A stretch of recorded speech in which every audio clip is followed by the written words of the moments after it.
Everybody, thanks for joining on time. We'll give it just another couple of minutes to let everybody come on in. I'm the only person that has permissions to admit people into the Zoom, and so it's a little bit difficult for me to present, talk, code, and admit all the time. So thanks for allowing for a couple of minutes of buffer time.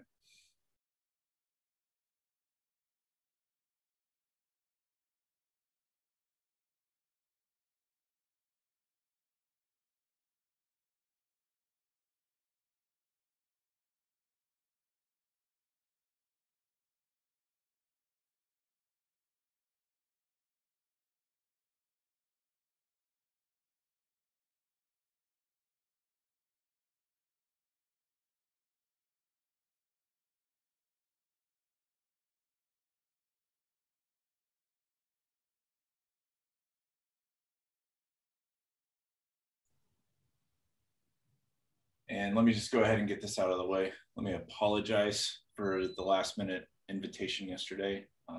For some reason, thought that there were 31 days in June magically, which would have put this session taking place on the last Thursday, would have put it for next week. But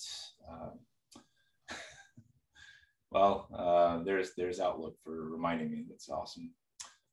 Okay, so we'll give it just again 2 more minutes. Go ahead, grab a beer, grab a whiskey, grab whatever you're permitted to drink, and we'll go ahead and get started. Also, another note just worth sharing: this session is going to be a little bit different than our past sessions. This is going to be very heavy on demo rather than within PowerPoint. Do not feel like PowerPoint is a really great medium for teaching Python programming. It's better to actually just see it live. And so that's what we'll be using today instead. So we'll catch back up. We'll start the presentation in about 2 minutes.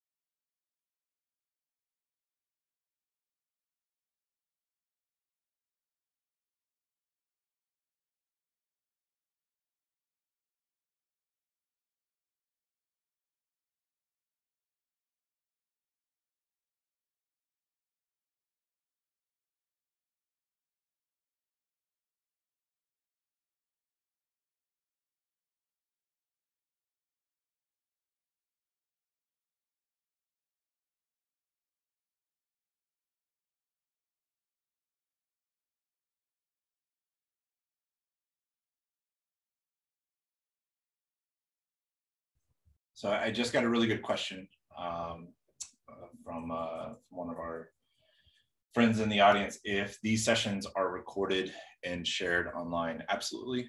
They are. Right now, it's all hosted on my personal YouTube channel. And so I have a feeling once marketing finds out what I'm doing, then it'll become kind of official, and we'll actually put it on the official Juniper YouTube channel. But for now, everything is hosted on mine. I'll go ahead and add the link to all of our past sessions to that YouTube channel. I'll paste it here in the chat as soon as I can pull it up. But thank you for the question. Yes, these are always recorded and available for your offline viewing pleasure at a later date. Especially for this one. This one is actually probably most appropriate as far as offline or revisiting later on, just because Python's a pretty new construct to most network engineers, and rinse and repeat is typically a really good way of building that muscle memory. Let's see here.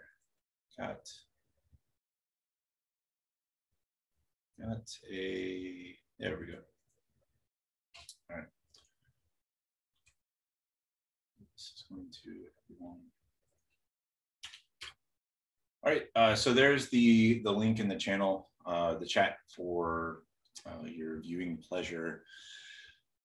And with that, we're at 5 minutes past, which is ample time to let everybody else in. So first of all, let me thank everybody for returning. This is our June edition of the monthly automation workshop. Today, I will be the only presenter for today. We're going to be talking about Python and why it's relevant for network engineers and how to get started and what are all the foundations or the fundamentals, whatever, within Python that you need to be able to get online and actually building some scripts. And I feel like the best way, again, to teach Python is not leveraging PowerPoint.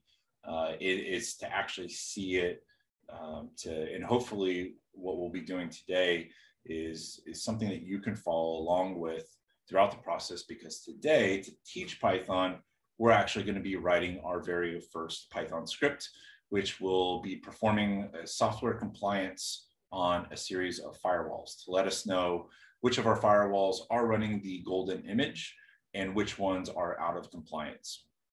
And I'll be using that example as to explain the various components of Python. With that, let me go ahead and share my screen. I do have, you know, I work in sales. I just can't escape PowerPoint, or I can't hold back the natural tenacity to just go ahead and lead with some kind of Python or some kind of PowerPoint, but here we are. Again, there's really only 2 slides that we're going to be focusing on. Everything else is kind of just filler. As always, please feel empowered to interrupt me if anything does not make sense. If you'd like clarity on any of these topics that we're talking about, that's why we're doing this. Consider this an interactive workshop. Feel free to pipe up, share your thoughts, call me out if you think anything is wrong, or just ask questions if you need something kind of double clicked on. Again, Calvin Remsburg, sales engineer here at Juniper Networks. And our agenda for the day is, again, we're going to be covering just the foundations of Python. We're not going to get into theory. We're not going to get into functions and classes and methods and those types of things. We're just going to start with the basic foundations. And we're going to try to hammer these foundations home so they actually resonate with you. We'll talk about some of the more common types of Python objects, things like what's a data type, how to import packages, how to build loops, and how to build conditionals. We'll also, again, we're going to be driving this entire thing through a live demonstration. But first, here are those 2 slides that I was hoping to talk about. Why Python? Why, when we talk about network automation, is Python often viewed as the first stepping stone into your journey? Well, there's a few really good reasons. One, Python's named after Monty Python. If you need no other reason, that's the perfect one, right? If you have that type of old school British style humor, hopefully that one resonates with you, if anything else. If not, you should know that Python is an extremely mature programming language. It's been around for, I think, almost 30 years, if not 30 years right now. But what really shines, at least for me, when I started to learn Python a few years ago, was that comparatively speaking to other programming languages like Golang or Rust or JavaScript or any other, pick your choice, Ruby, for heaven's sake, Python is pretty comparatively easy to learn. It's easy to pick up and run with. Now, I do want to caution, I'm not saying learning to program or learning to code is easy. It's not. It's a completely different skill set. If you're in the boat that I was a few years ago with no formal education, no training on how to code, it was pretty intimidating to kind of pick up these concepts and run with it. But some of the things that I really enjoy about Python, now that I've got a pretty good grasp on the technology, is that its focus is on simplicity and readability. So hopefully you'll be able to pick up a Python script and kind of be able to pull it apart once you have some of these foundations in your pocket. Python, at least from not just a networking perspective, is extremely powerful. In fact, I would say probably almost all the AI engines that I know about are built on Python. So it's not just that it's good for networking. Python is extremely popular within web development with Python packages called Flask and Django and Fast API and others out there. It's extremely powerful. It's got a lot of different use cases. So it doesn't matter if you're just learning how to change a host name on a router, or if you're building your own artificial intelligence, or you're building the next Minecraft. Python is a programming language that can theoretically do it all.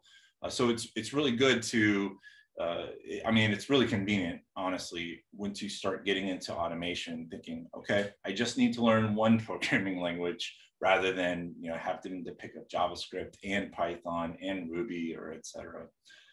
But the real reason why Python is so prevalent, or why you probably hear it a lot from those of us that play within this automation space, is that with that really mature programming language comes a very rich ecosystem of packages specifically for networking devices.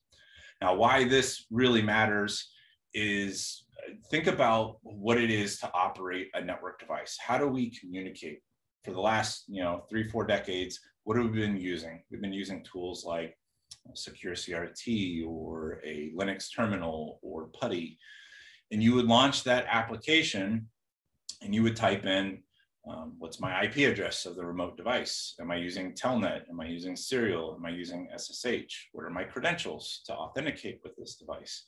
And then that application will take all the parameters that you've passed in, build like an SSH tunnel to a device or through console or whatever it is, and maintain that connection and be able to send your commands and interpret the feedback from the device. Python, and really any programming language, to be able to replicate that type of functionality in code is pretty hard. It's pretty difficult to write your own SSH driver to be able to manage a connection to a device, or to be able to send an API call to a remote firewall and be able to handle that data back. If you had to code it yourself, I know I couldn't do it, but I would imagine it'd be extremely difficult. So having a rich ecosystem of Python packages that already take care of that for you is a major benefit. It's a huge win for anyone trying to get off the ground and running with Python against networking devices. Now, this is my last slide that I have to share with you. It's just something that I think is very nice. There's this concept of the Zen of Python. You can think of this as Python's philosophy. And it's not within its entirety right here, but I think some of these things kind of resonate. And this, as a Python developer, this is pretty much the ethos of how your automation should be constructed, or how your Python scripts should be constructed. And honestly, I could take pretty much any of these and apply them into the network design world, right? Whether you're designing firewalls, or you're designing a data center topology, or a campus branch, or et cetera. All these philosophies really resonate, at least from my side, my perspective, whenever you're building a network architecture, right? Especially like if the implementation is hard to explain, it's a bad idea, right? Like I love that kind of construct. And so if you're interested in knowing a little bit more about, what's the philosophy of Python, what are some of the common design mantras, or what's the ethos behind the programming language, the Zen of Python is a really good place to reference. And some of them are actually quite comical. But that will conclude my use of PowerPoint. Let's instead jump into some actual demonstrations here. And what I've set up is I want an environment that you all can follow along with. And so I'm going to be doing a couple of different things before we actually get to the Python side. I want to show you first how to install Python on your workstation so that you feel comfortable and know how to follow along with us. And so I've got a couple different virtual machines that are in a super vanilla state. One's a Windows, one is Ubuntu, and I'll also do a Macintosh install. And I'll show you just how difficult it is to get Python running on your machine. We'll start here with my Windows. This again, you can see from the, excuse me, from the activation warning that I have not activated this device because I just spun up this virtual machine before our presentation here. Now, if I wanted to run Python, if I wanted to run a Python script, what I would want to do is access the terminal. And on Windows, we call that the command prompt. And if I go ahead from the command prompt and type in the word Python, that's not going to actually instantiate Python for my device because I do not have it installed. What it will do, though, is it will, or it should, let me hit the enter key. Yeah, it's going to pop up the Microsoft Store and ask you to install Python from the store. Now, this might work. I don't know. I've actually never done it this way. So I cannot say whether or not Microsoft crossed all their T's and dotted all their I's, but I think they would. They're pretty darn good about packaging software, especially for their own operating system. But instead, I'll show you the more traditional way of installing Python, and that is by opening up your web browser and going to python.org. Now from here, if we just go over to the downloads, I will go ahead and select, let's download Python 3.9. And what this is going to do is this is going to go ahead and download the installation binary for Python. Nothing really fancy, typical software download on a Windows machine. Now, there's a couple of things I just want you to note whenever you're installing Python on a Windows machine that you should probably consider doing. The first one is add Python 3.9 to path. This is pretty important in my eyes, and I'm kind of shocked that it's not a default. Now, in case you're curious as to what that really means, is that if you're unfamiliar with how operating systems work, there's this construct of a path, and the path will tell your operating system, like Windows, where to look whenever you issue a request for a package, or in our case, Python. If I did not have add Python 3.9 to path, and I went ahead and installed Python, if I revisited my terminal and typed in Python again, guess what? Since it's that the path for Python is not included within the Windows path, then you're not going to get the Python interpreter. You'll get the Windows Store to come back online, which is not what we want to do. So I'll go ahead and select add Python 3.9 to path, and I'll go through the installation. Nothing really fancy as far as the installation, standard type of Windows install, but there is yet another option that is worth considering after your Python package gets installed. And this is more like a Windows thing. You won't run into this, I guess we'll call it an issue, if you're installing it on a Macintosh or a Linux. And that is the Windows. We talked about the path where Windows will look to find a particular executable. In Windows, there's a max length for that path. So if you've got, C:// program files and blah, blah, blah, blah, blah, when you start adding many different things to the path, it starts to exceed this 256 character or 260 character limit. So what we'll do is I'll just go ahead and disable it. I don't think this will be a problem for you, especially if you're not adding a lot of different directories to your path. You're probably not ever going to run into it, but just for good measure, I'll go ahead and do it. Now, what's interesting is if I came back over to here to my terminal and typed in Python, again, I got the Windows Store to pop up. This is because the command prompt loads the path, loads all the directories to look for whenever you instantiate your terminal. So what you actually have to do after you install Python, make sure you close out any terminals that are open, and then revisit it by typing in CMD. And from here, go ahead and type in Python. Now we actually get the Python interpreter, also known as the Python REPL, R-E-P-L, also sometimes called the Python shell. If you say either of those to someone who's familiar with Python, they'll know what you're talking about. You'll probably hear me use the phrase REPL, since that's technically the right way of calling it. Anyhow, in order to exit the Python interpreter or the Python REPL, you have two different options. You can type in quit with the open and close parentheses, or you can type in exit with the open and close parentheses. This will be a very, very common mistake, or a very, very common issue that you'll run into when you're starting to learn Python for the first time. You'll just type in something like quit into the Python REPL, and you'll get this message that says, hey, you forgot to include the parentheses. So let's go ahead and quit. And that's really it as far as installing Python on Windows. I would say it's probably the most complicated setup.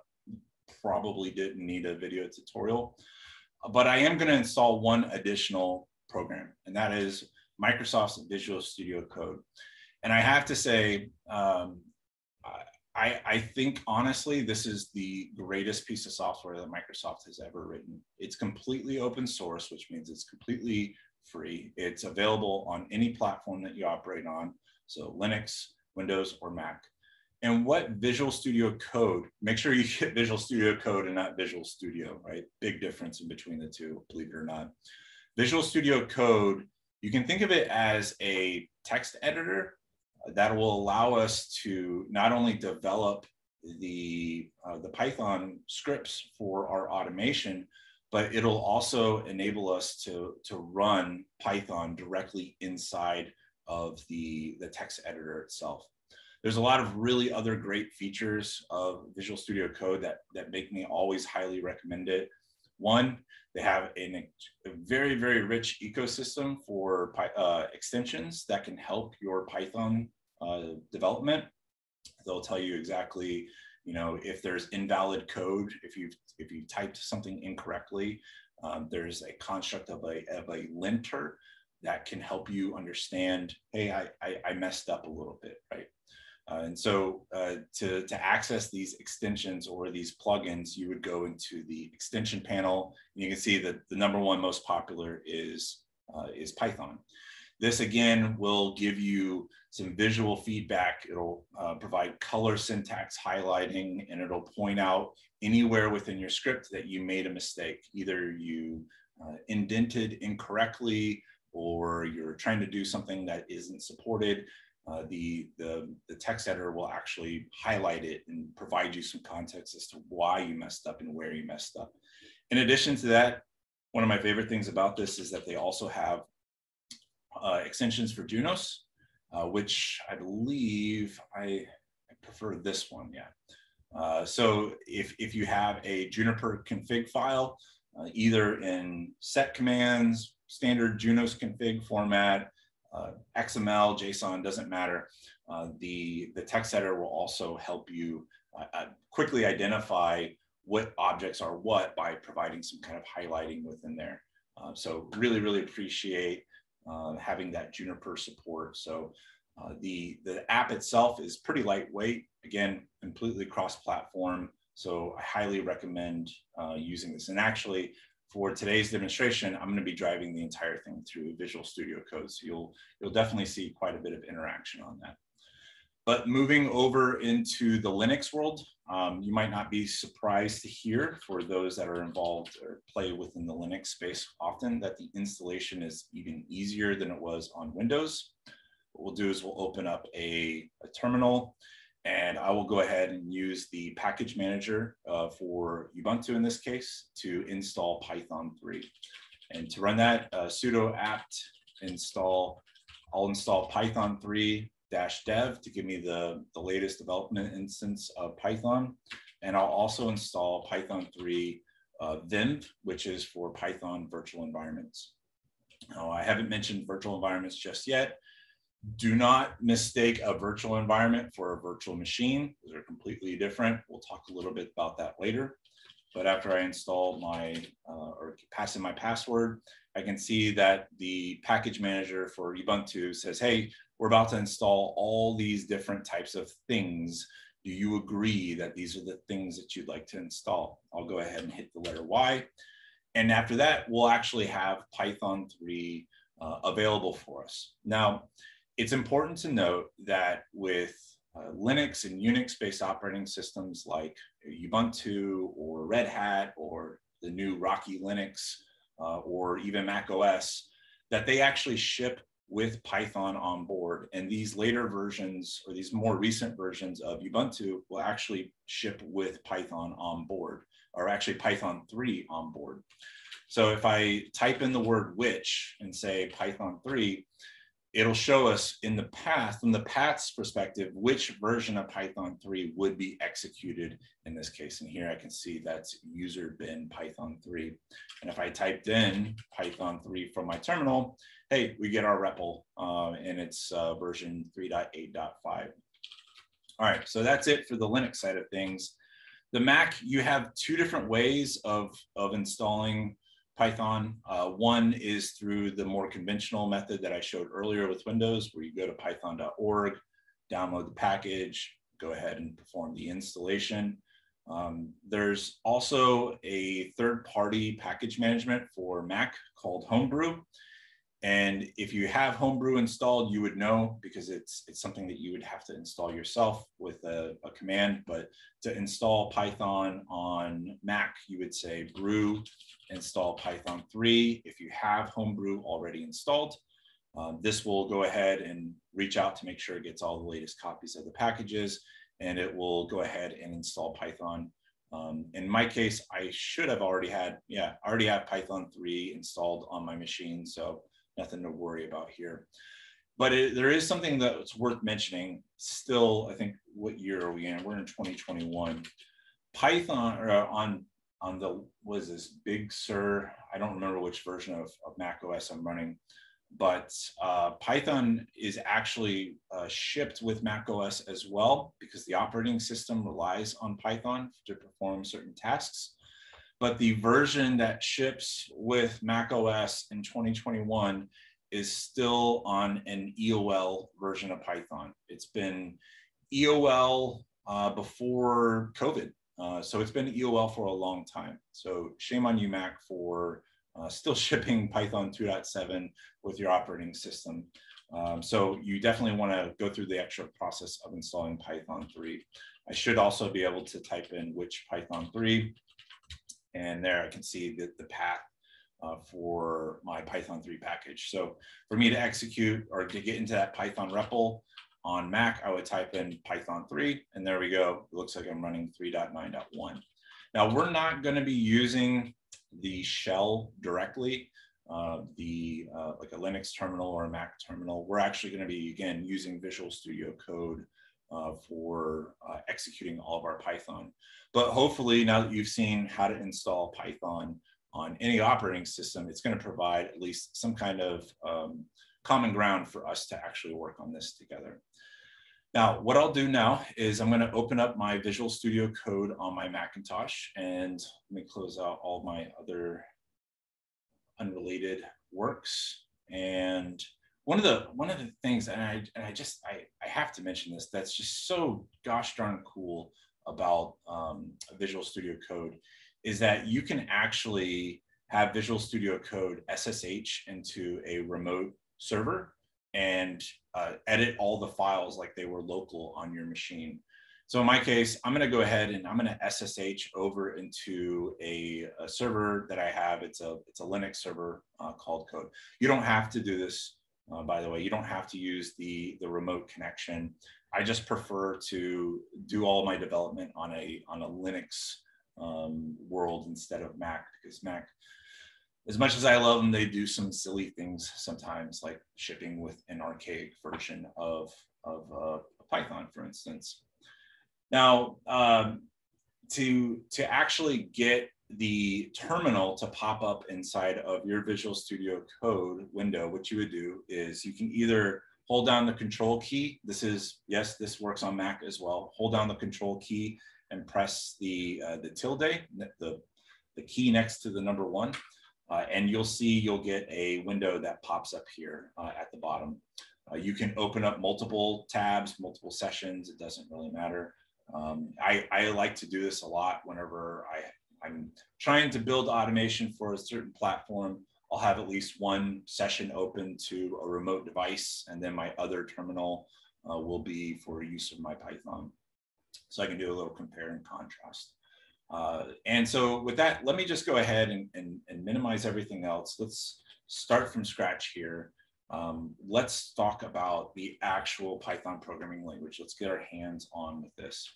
So on my machine, I'll type Python 3. Again, I'll be put into the Python REPL or the interpreter, whatever you like to call it. Go ahead and do it. And let's start talking with our very first Python type of discussion, which is around data types. Now, data types are really important to have a firm grasp because they help you understand exactly what you can and cannot do with a specific object. And so to help illustrate this, I'm going to create my very first Python object, and I'm going to call it OSPF.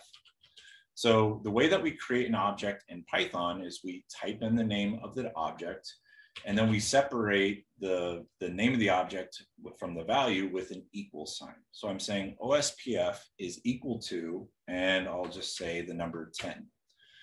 Now, what this does is this creates a variable in Python, or an object, whatever you want to call it. And it now has created it and set it equal to the value of 10. Hold on, let me answer the chat. Got a question, is the Junos lightweight also available for Mac and Linux? Yes, so that Junos extension that I was sharing with you, it's available on Mac, Linux, Windows, everything is available because it's completely cross-platform. So highly, highly recommend it. Even if you're never gonna do automation, you just want something to be able to read and interpret Junos configs. Yes, there's Cisco as well. You can use your Cisco extension to read Arista configs. But yeah, anyhow, it's available across platforms. If you're interested, Visual Studio Code is actually no Cisco, thanks, yeah. But for those of you that are stuck in a multi-vendor world, it can work for both. So highly recommend it. If you're interested, Visual Studio Code is built on a programming or a framework called Electron, which powers things like Discord and Slack and all those types of things. So since the framework itself is cross-platform, it means that any app like Visual Studio Code or Slack is inherently cross-platform as well. All right, so getting back to the discussion about data types, we created our very first object. It's called OSPF. Now, what Python will do, whenever you create an object, Python will try to infer what type of object it is that you just created. So in my case, I created an object called OSPF, and I set the value of that object as the number 10. So what Python will do is it'll say, 10 is a number. So what that is represented, or what that's called in Python is an integer, right? So we can validate this by using a Python function called type. So I'll type in the word type, and I'll pass it a parameter. The parameter I'm passing it is the name of my object. And what will come back is that Python will say this type of object is an integer, which is perfect, which is exactly what we want.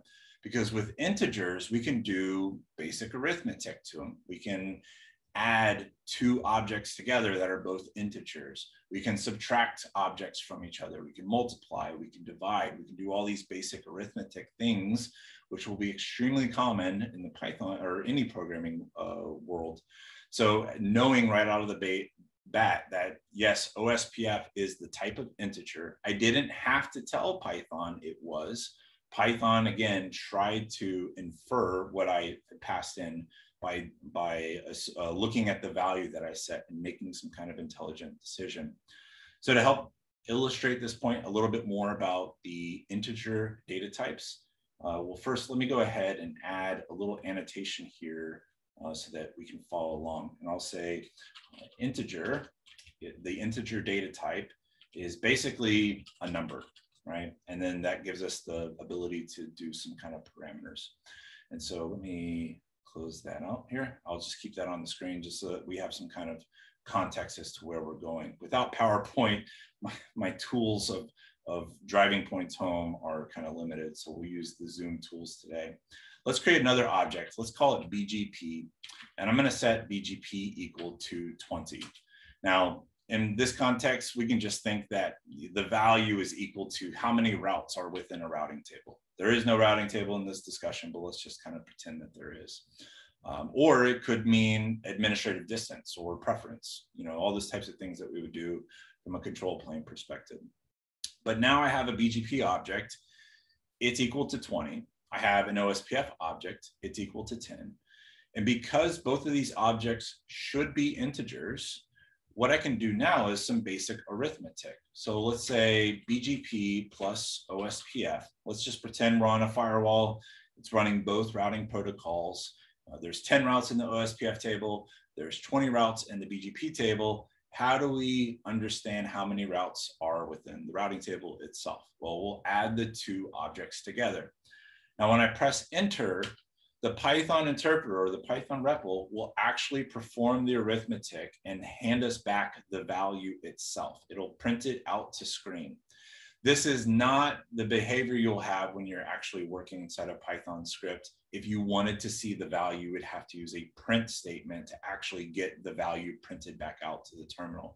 But because we're working inside of the Python interpreter, we're just building, we're playing around. This is our playground, our sandbox. The interpreter itself will actually print the value back out to the screen. So great, we know that we can say, and now what's even cooler is that I can now create a new object. Let's call this object route underscore table. And I'll set it equal to BGP plus OSPF. Now you'll note that the value of route table didn't immediately print out to the screen. Again, if we wanted to do this, what we would do is run the print function that's natively available within Python. So in order to accomplish this, I would type in print, I would do open and close parentheses, and I would pass in that print statement the name of my object. In this case, that's route underscore table, and hit enter, and what do you know? We've got 30. Now I can take route table and I can subtract it. Let's say the BGP process went dead. We'll just go ahead and say route table minus BGP, and we're left with 10 routes because 20 plus 10 equals 30, and 30 minus 20 equals 10. If you've got a first grade education, you probably didn't need me to explain that to you, but hopefully you can now see that integers within the Python world are actually just a number behind the scenes, and we are able now to do basic arithmetic with these numbers. Now, there's another type of data or another data type that's extremely common, and probably the most common that you will be using out there as well, and that's called the string. And so let's go ahead and create a new Zoom annotation here to the screen. A string is basically text, right? It's a combination of words or special characters, and it's basically like well, I don't want to say you'll use strings more than anything, but in my experience, you'll be using strings more than anything. So what would be an appropriate thing from a network engineer's perspective? What would a string be? Well, a string might be, oops, I don't know how to clear, there we go, let me close this up. A string might be something like hostname. Hostname equals, and we'll use quotes, router1 in this case. The quotes help that Python inference, right? It helps Python understand, hey, we're trying to pass in a string here. And so in my case, I've created a new object. It's called hostname. You can see it's a combination of letters and a number, but they're all wrapped within a set of quotes. So Python says that is a string. And we can validate that again by using the Python type function. and say, pass in the name of our variable. In this case, it's going to be host name. The Python REPL comes back and says, aha, that object is a string. And because it's a string, you cannot do basic arithmetic with it, right? I could not say, for instance, BGP plus hostname and expect to get a basic arithmetic operation. In fact, Python will come back to you and say, hey, you are unable to add an integer and a string together. And so this is your first look maybe at a Python error. The shell or the REPL will do its best to try to help point you into the direction as to where the problem actually lies within your Python script. But again, I can't add a number with a series of letters or a word. I don't care what level of algebra we're talking, you just can't do it in the real life. So I am not able to add the value of 20, which is BGP, to hostname.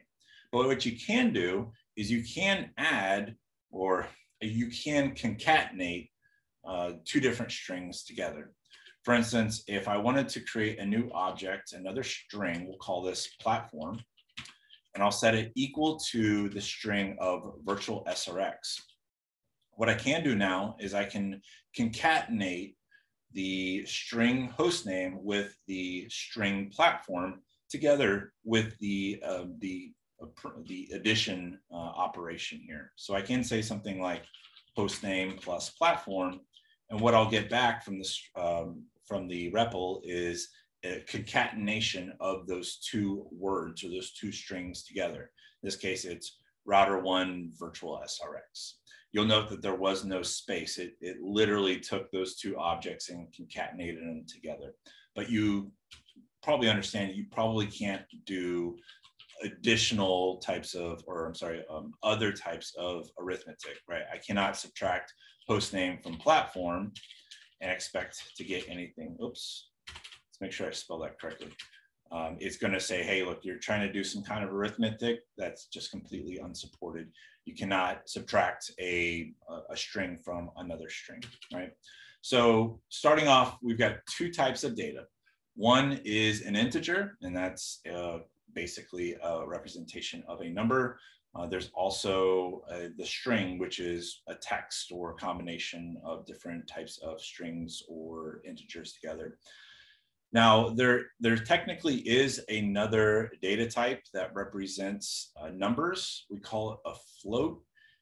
A float, we're not going to really dig too much into this. A float is really great when you need to get several like decimal points or several numbers after a decimal point. Like if you're doing percentages or you're doing some kind of type of mathematic operation that requires a lot of decimal numbers, you'd probably refer to a float more than you would an integer. Just want to again focus on these two to separate the difference between what you can do with an integer and what you can do with a string. Now, there's two other data types that I want to make sure that we highlight here. One of them is let's get this back on here. One of them is a list. Now, a list is exactly what it sounds like. It's a list of objects, right? And that can be things like a series of numbers. It can be a series of host names or strings. It doesn't matter what you store in a list, but let's actually kind of deconstruct what this would look like. In my case, let's say I'm going to create a new object called inventory, and this is going to be equal to the devices that I want to automate. Now, the way that you create a list in Python is that you set the value equal to an open and close brackets. And then all of your items that you want in the list will be included inside of these brackets. So in the case where, let's just say we've got a series of both IP addresses and host name for devices. Let's go ahead and create our first list here. What I'll do is each object in my list, I will, in this case, I'm going to be referring to host name and IP addresses. So those will be strings. So I'll say virtual SRX 0, and we'll say 192.168.105.1 is another object. and let's throw an integer in there as well. We'll just say 42. So you can mix and match different types of data inside of a list. It doesn't all have to be one single data type. And honestly, it will typically be a variation. It'll be a combination of different types of data types within a list. So now I've got my inventory, and if I wanted to take a peek at my inventory, again, I'll use the print function to actually get that object printed back out to the screen.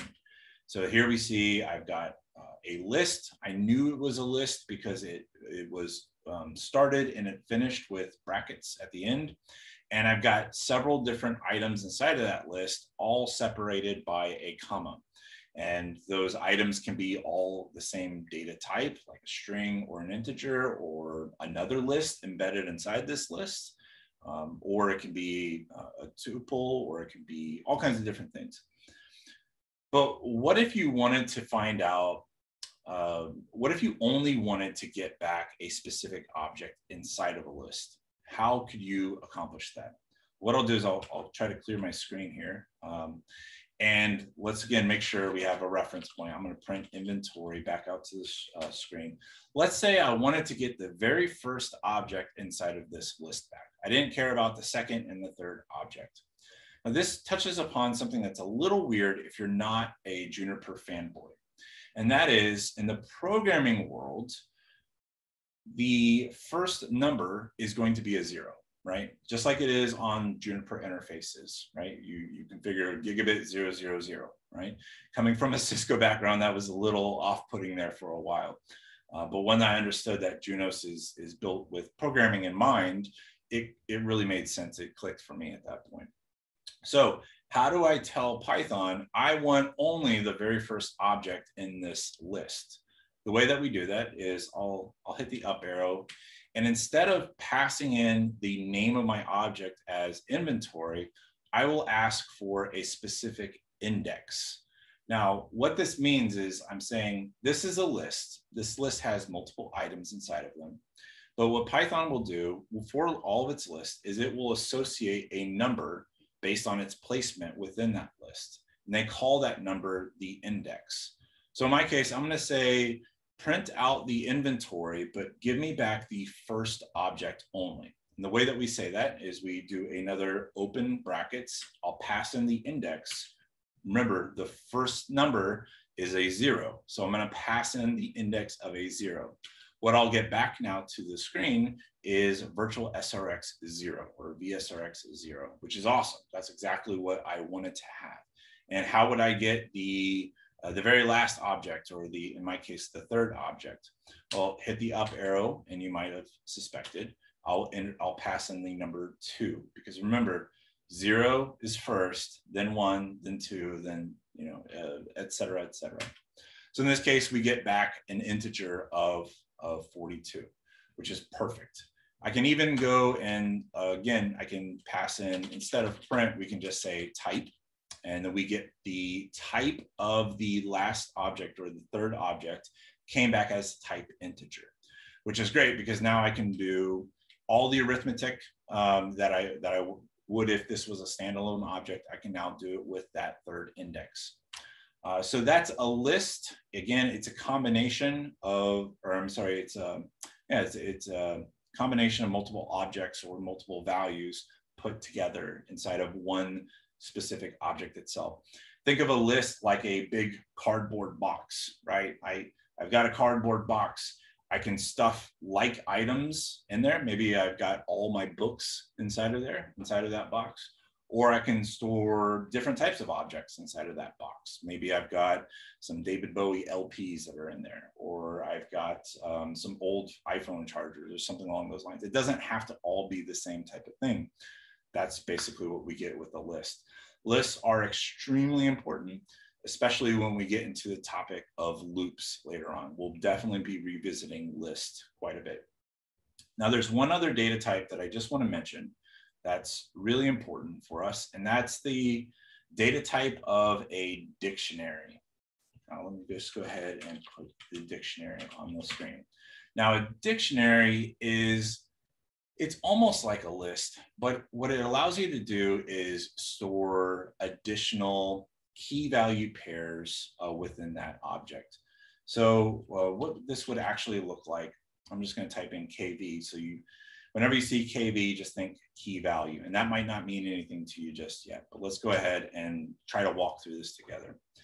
Let's say I've got a dictionary, and we'll just, I'll overwrite my inventory object. We'll use an inventory now. We'll use a dictionary to now represent my inventory. And I'll say, instead of open and close brackets to represent a list, what we actually use is open and close curly braces to represent a dictionary. And let's say this dictionary, I just want to reference, let's first pass in a key of, let's say SRX, or let's just say firewalls, right? And this firewall is going to have, let's just pass it in a platform, we'll call it virtual SRX, right? So what you're seeing that I'm doing here is I'm passing in a key, and then which is, you can think of that as an object within an object. And then I'm passing in the value for that key, which in my case was virtual SRX. I might have another one here for routers, and I would say MX. And I might have another one here for switches, which is going to be QFX. All right, so what you should know is that now that I've got these objects created within an object, right? I've got an object called firewalls. It exists inside of inventory, but firewalls is now equal to the value of virtual SRX. I have another object inside of this dictionary called router. It's equal to an MX. Another object called switches. It's equal to the value of a QFX.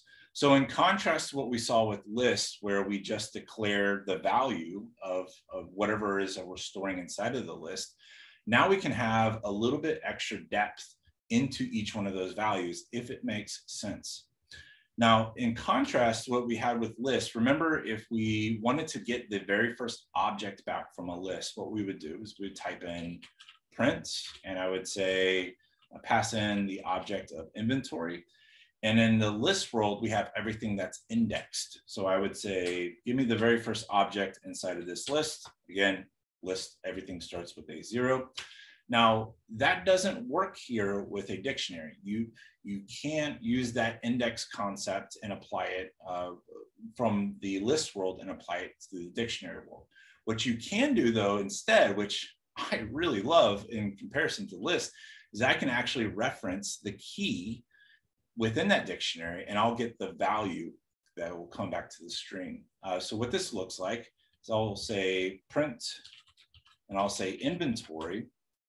Now, if I wanted the router platform of choice, how do you think I would ask to get that back?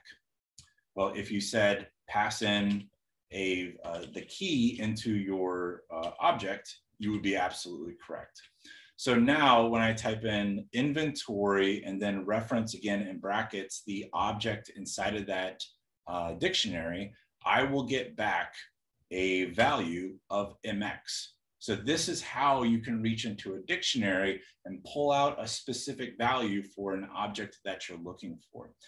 Now, the example that I'm passing here might not really make a whole lot of sense. You might not see value within storing this inventory and setting it equal to the values and keys that we did, but hopefully you can now understand the differences when working with a list of items in contrast to a dictionary. They're kind of the same because you can store multiple items together, but how you reference them, how you get those data points out is different. In a list, you would just point to an index and bippity bop, you got your value to come back. With a dictionary, you would actually reference a specific key. And so you'll find a lot of good, you'll have plenty of time or examples of doing one and then thinking, well, I had this as a list, now I actually want this as a dictionary because it's a little bit easier to reference the value that I'm looking for. But there's all kinds of different use cases here. And just to make sure that you understand by using the type function for both list and dictionaries would actually look like, we'll go ahead and type in type of inventory. We get back from the REPL, we get the class is a dictionary. This is a dictionary object. And when we had set inventory as a string and we do type inventory again, this time we get the output coming back as a list. So when you're starting off with Python, it might be helpful if you start using this type function to make sure that you understand what kind of object are you working with here, because that will dictate what kind of functions you can do with that type of object. Now, another thing that I just want to point out here is that in Python, you can override or you can overwrite your object anytime you see fit. So you saw that I created up here, we created a dictionary, but then later on, I overwrote that previous object and replaced it with a list. This is perfectly fine. Just know that you are in fact overriding this object anytime you do it. You're creating a separate space within the memory, and so it's a completely unique object itself. So hopefully that's enough to kind of help get us up and running with data types. Those are the 4 that I want you to remember. An integer is a number. We can do arithmetic. We can do really fun things with it. String is basically text. It can be a single line. It can be multiple lines. Doesn't really matter how you kind of shape it up. In fact, let me just show you a little bit more about that multi-line functionality. Let's create a new interface. We'll create a new object called interface config. And what I'll do is I'll just have a single line and we'll say set interfaces gigabit 000 family inet address 10.0.0.1/24, right? So this is a string. You see that there's a combination of words. Yes, there are some numbers inside of here, but we've encapsulated them inside of a series of quotes. So Python is now inferring, and we'll just validate this again, interface config. Python has inferred that this is a type of string. I cannot add this with my route table number of BGP routes of 20, but I can concatenate it with multiple strings as well. Now, if I wanted to have my interface config actually be multiple lines, the way that we do that in Python is to say interface config, and we'll use triple quotes, right? And this will enable me now to create a multi-line object. And so we'll say set interfaces gigabit 000 family inet address 10.0.0.1/24. And then I would hit the enter key, and you notice that we get these little ellipses, these dots. This is going to allow me to continue writing my object. Now, this is an important point to just mention. Python is extremely sensitive to white space. It's just like what YAML is. If you've attended previous sessions, we've done several different examples, like with Ansible, where we used YAML to declare our playbook. And you'll remember that the real sticking point with YAML is that it's got to be indented the correct amount of spaces. And this is definitely true with Python. Now, some people are annoyed by this, and I understand why. Sometimes you'll run into some rather annoying situations where white space was the thing that killed your script. But honestly, like just getting some hands-on time with other programming languages that aren't white space sensitive, that they require instead a series of curly braces or semicolons to be on every line. Trust me, that world is much more annoying to be in. To always make sure you got semicolons everywhere, you got commas in the right spots, you got curly braces in the right spots.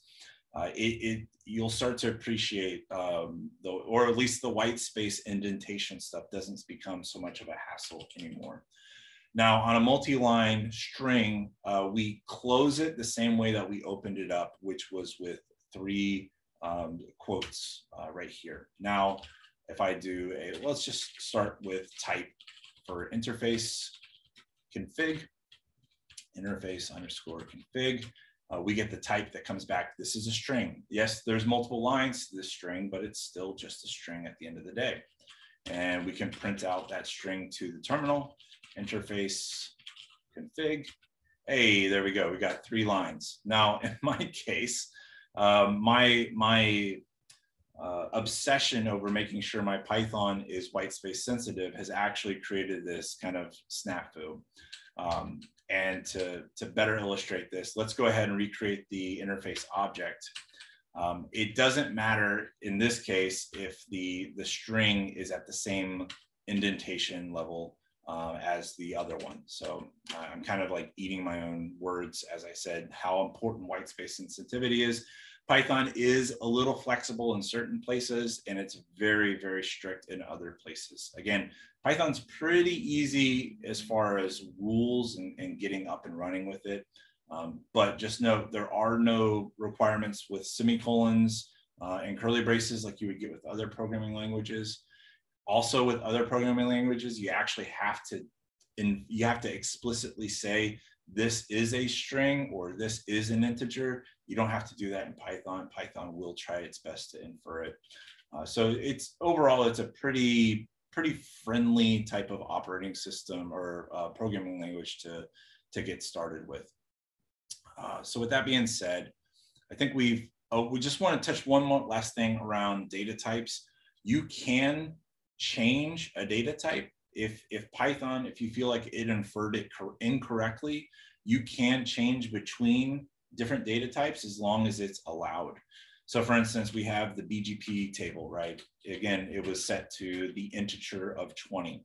If I type BGP, we say that's an integer. But let's just say I actually wanted that as a string.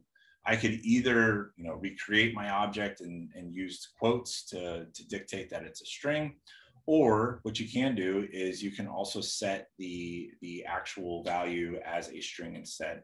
So I'll just go ahead and create a new object of BGP. Yes, we're going to overwrite our object by calling our object again. And I'll say it's set it equal to string of BGP. And you might not do this very often, but what that actually does is it changed the very nature of the object. It actually, in case you're curious, it actually created a new object inside of memory, also called BGP, and it set it equal to the string version of the previous object, which was 20, but now BGP is equal to a string value of 20. And because it's a string, I can no longer say BGP plus OSPF, because you cannot perform arithmetic between a string and an integer. But you cannot change a string, well, you cannot change a series of words. Let me just type in print hostname. Let me make sure that's still an object here. I can't say hostname is equal to an integer of hostname, right? This is gonna be invalid because Python's gonna say, hey, wait a minute. You're trying to change some letters and words into an integer, and that's just not kosher. So it's going to come back and it's going to say, hey, you got a value error. So you're trying to set this object to a specific data type, and it's just not going to gel with us. So there's the 4 again. Integer is a number, basic arithmetic. String, you can think of that as a series of text. It can be a single line, it can be multi-line. A list is exactly like what it sounds like. It's a list of objects, just like you set for your grocery list when you go to the store. And a dictionary is kind of like a list, but it allows you to have this key value pair to where now you can reference a specific key inside of the dictionary and get the value that comes back from it. So let me go ahead and pause to my friends and the audience to see, is there any questions on data types? Is there anything specifically that you think that was not addressed or you'd like a little bit extra information on? Feel free to use the next couple of seconds to pipe up. I'm gonna get something to drink.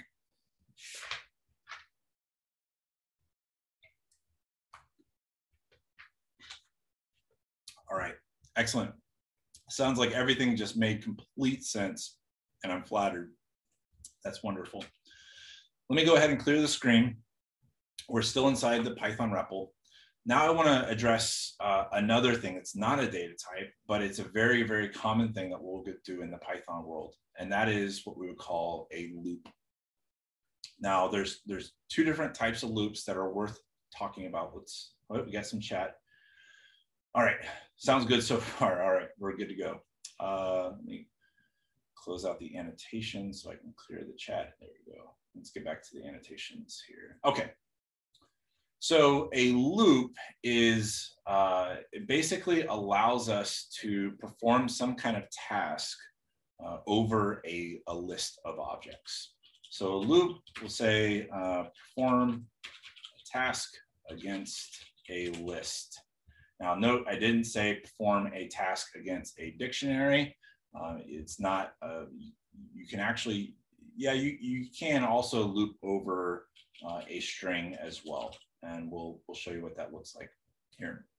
But think of this as some kind of operation that allows you to do some kind of function against a device. So, or a list or something else. So let's go back to the example of inventory, for instance.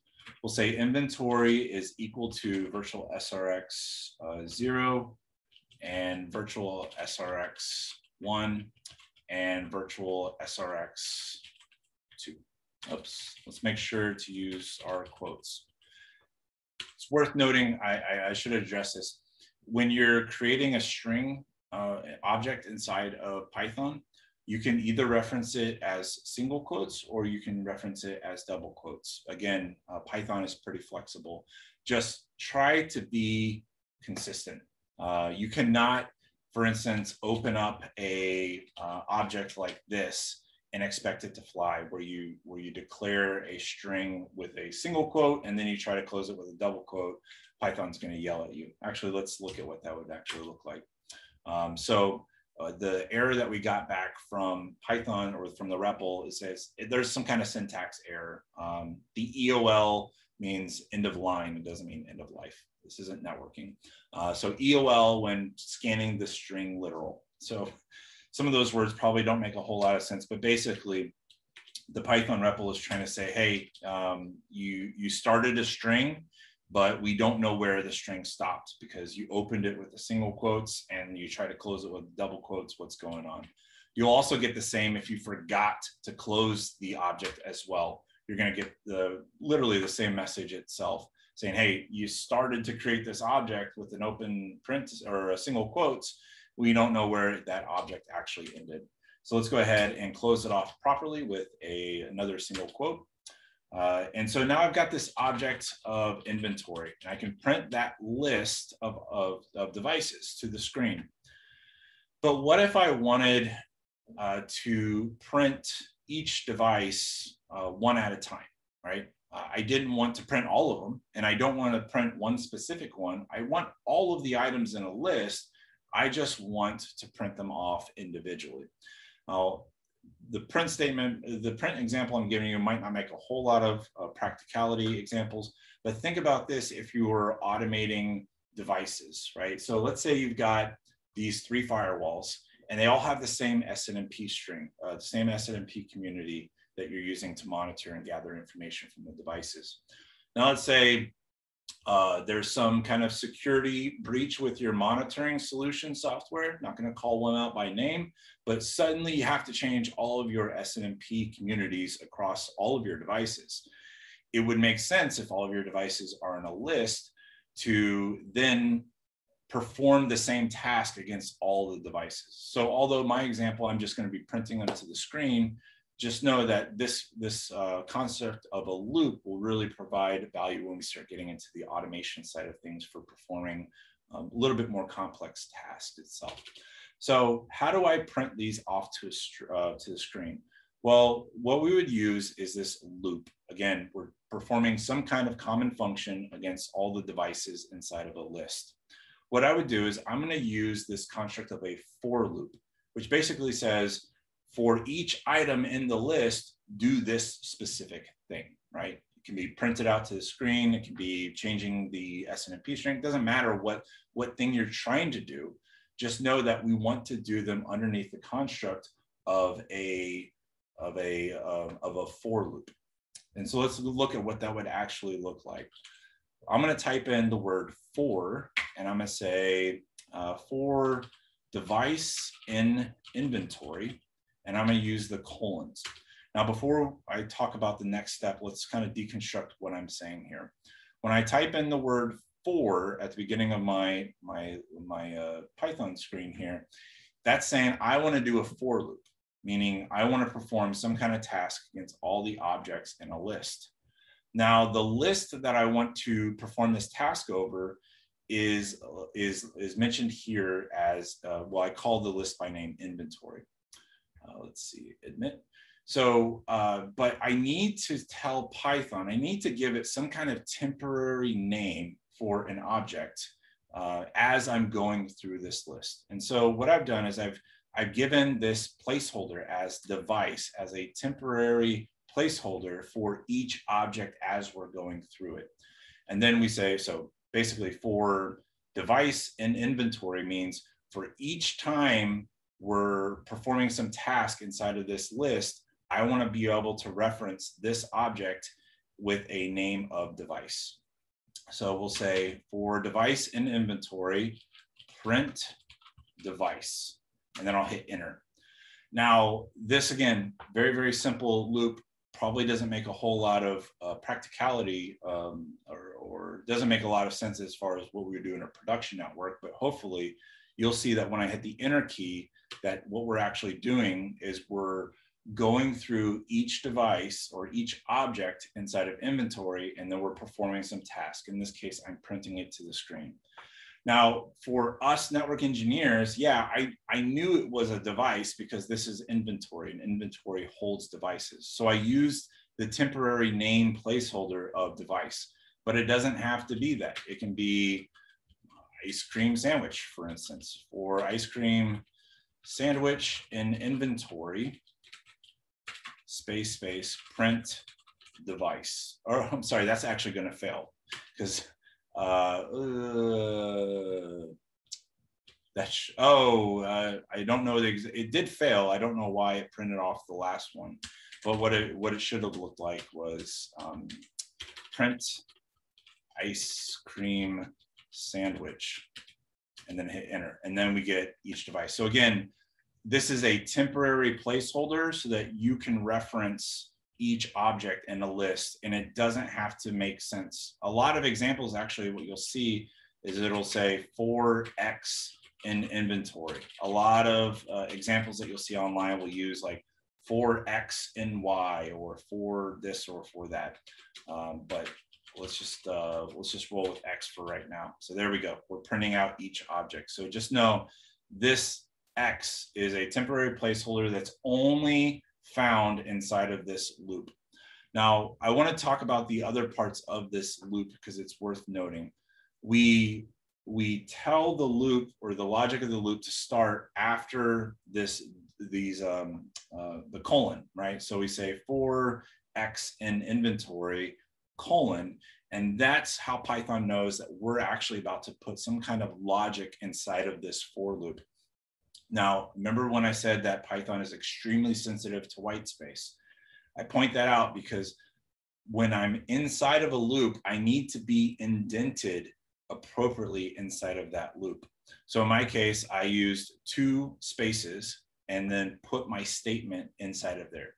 That will nest my function inside of that loop.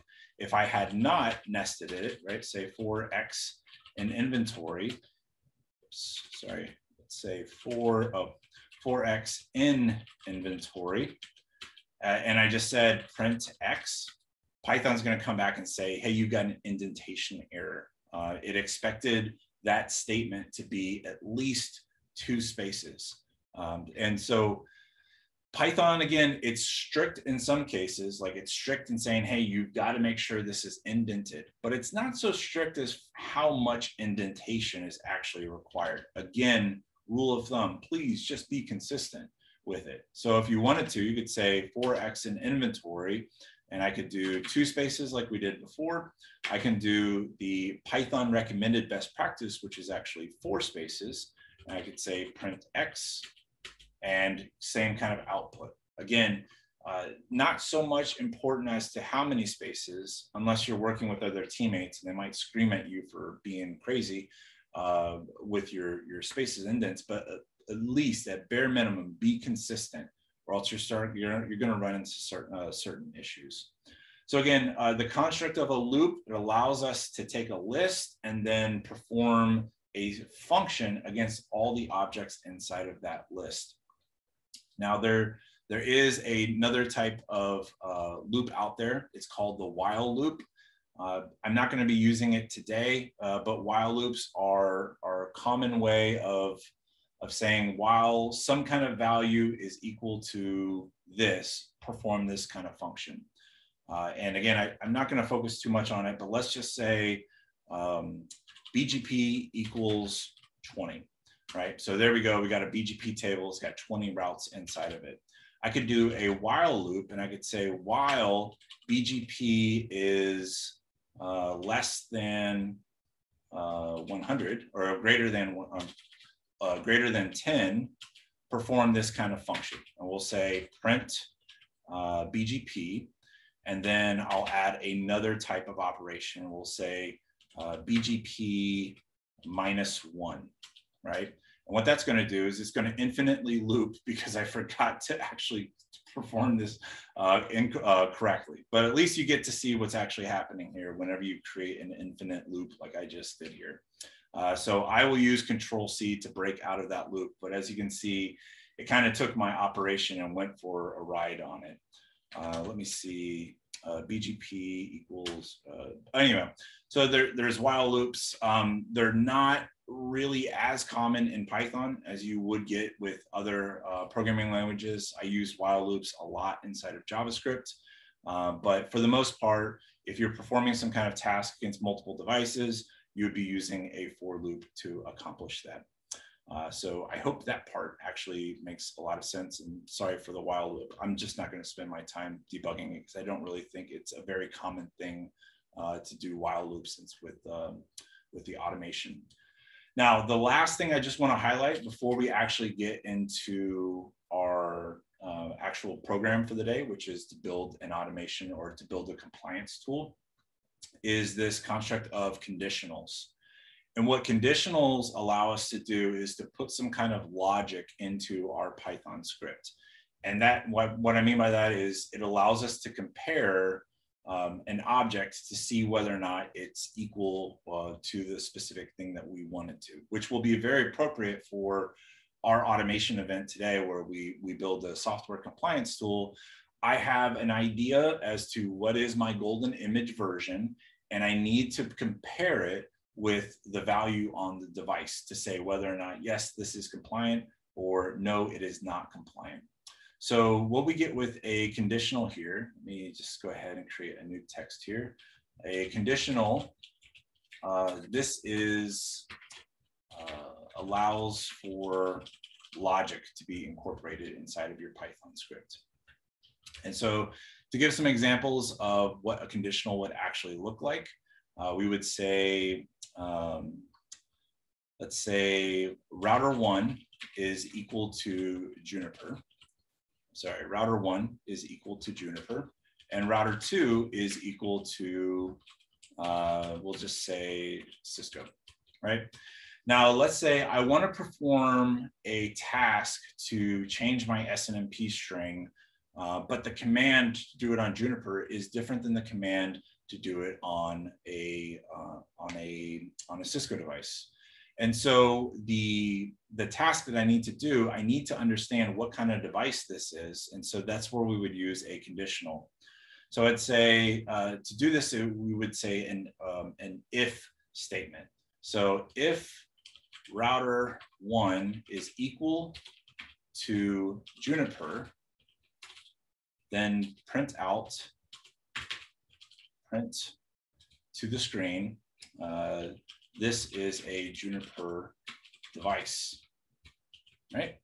And let's just go ahead and hit enter. And so we got back from the Python REPL, yes, this router was a Juniper device. So there we go, we got the output that we were expecting.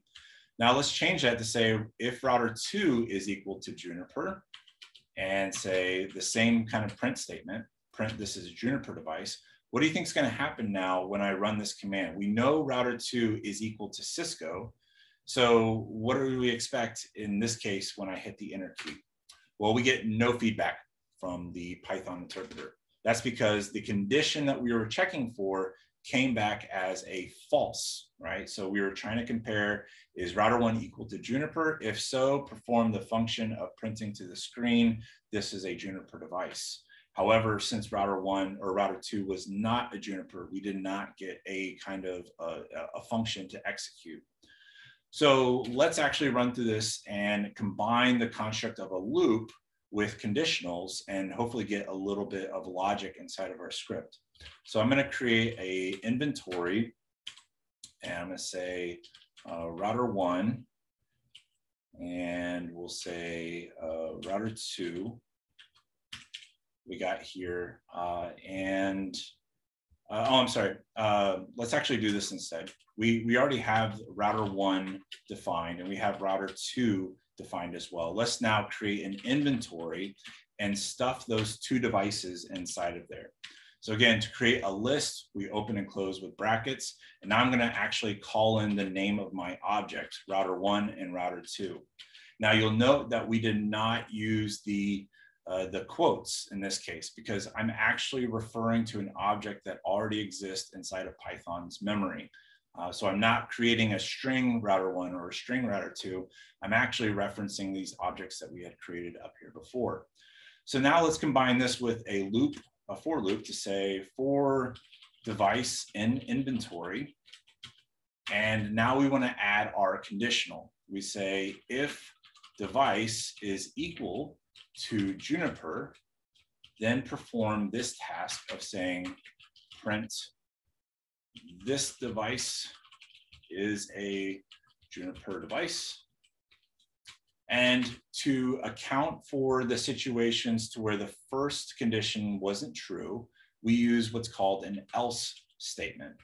So for anything else, we're going to print out to the screen, print this device was not a Juniper device, right? And so again, the indentation is super important. Make sure your if is in the same type of indentation as your else, and that the function that that logic is performing is also indented inside of there. So when I hit this enter key, what we get back is the very first object that we ran against, which was router 1. We got the feedback that this is a Juniper device. And on the second object, which was router 2, we got the string printed out to the screen. This was not a Juniper device. So this will be an extremely common task that you run into whenever you're performing any kind of comparison logic inside of a Python script. The conditional of an if-else statement is going to be kind of your saving grace. Now, there's one other thing within the if statement that you should know. Let's talk about the ability to add a second condition to compare within your list. So for device and inventory, we're going to say if the device is equal to Juniper, again, print out to the screen, this is a Juniper device. Now, what if I want to also perform some kind of task if the device is a Cisco device? What we'll use, instead of an else, we'll use an else if statement to say else if, or elif actually, I should correct myself. We're going to say elif device is equal to Cisco, then we will print out to the screen, this device is a Cisco device. And let's pretend that there is a third vendor within the loop that could be vendor X, Y, or Z. Then we'll use the else statement at the end of our list to say print this device was neither Juniper nor Cisco, and we'll close that out. Now, when we get back, we've got 2 different types of conditionals to check. One, was the device a Juniper? If so, print it to screen, or if the device was Cisco, and print that to screen. But anything else, kind of like a catch-all, if you will, would get a different message printed to the screen to say this device was neither Juniper nor was it Cisco. So there's our conditionals. Let's check back in to see else. Oh, Brian, yeah, yes. So it looks like Brian was in the chat was about to catch my else if. So the way that you add additional logic inside of a conditional, again, is with the else if, or also in Python, we call it the elif. And you can add as many of these as you want. So you could say LF device equals Aruba, LF device equals Arista, or anything of those are the types of things, right? You get the same type of, it allows you to add additional layers of logic within there.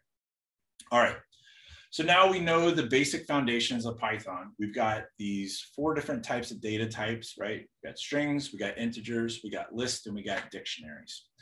Now we can also do different types of operations to these objects. Like we can, with a list, we can do a loop on all the different types of objects within there. And then we can add conditionals to compare the values within there. We now have everything required for us to go ahead and start building our very first automation script here. Now, I'm not going to be building this within the Python REPL. What I'm going to be doing instead is I'm going to be using the Visual Studio Code side of things to actually build our script inside of. So let me go ahead and clear my screen off here. Annotate and clear all drawings. Okay, perfect. So I'm going to create my very first Python script. Let's go ahead and save this empty file as compliance.py. Now, your Python files, your Python scripts are going to always end with the .py extension.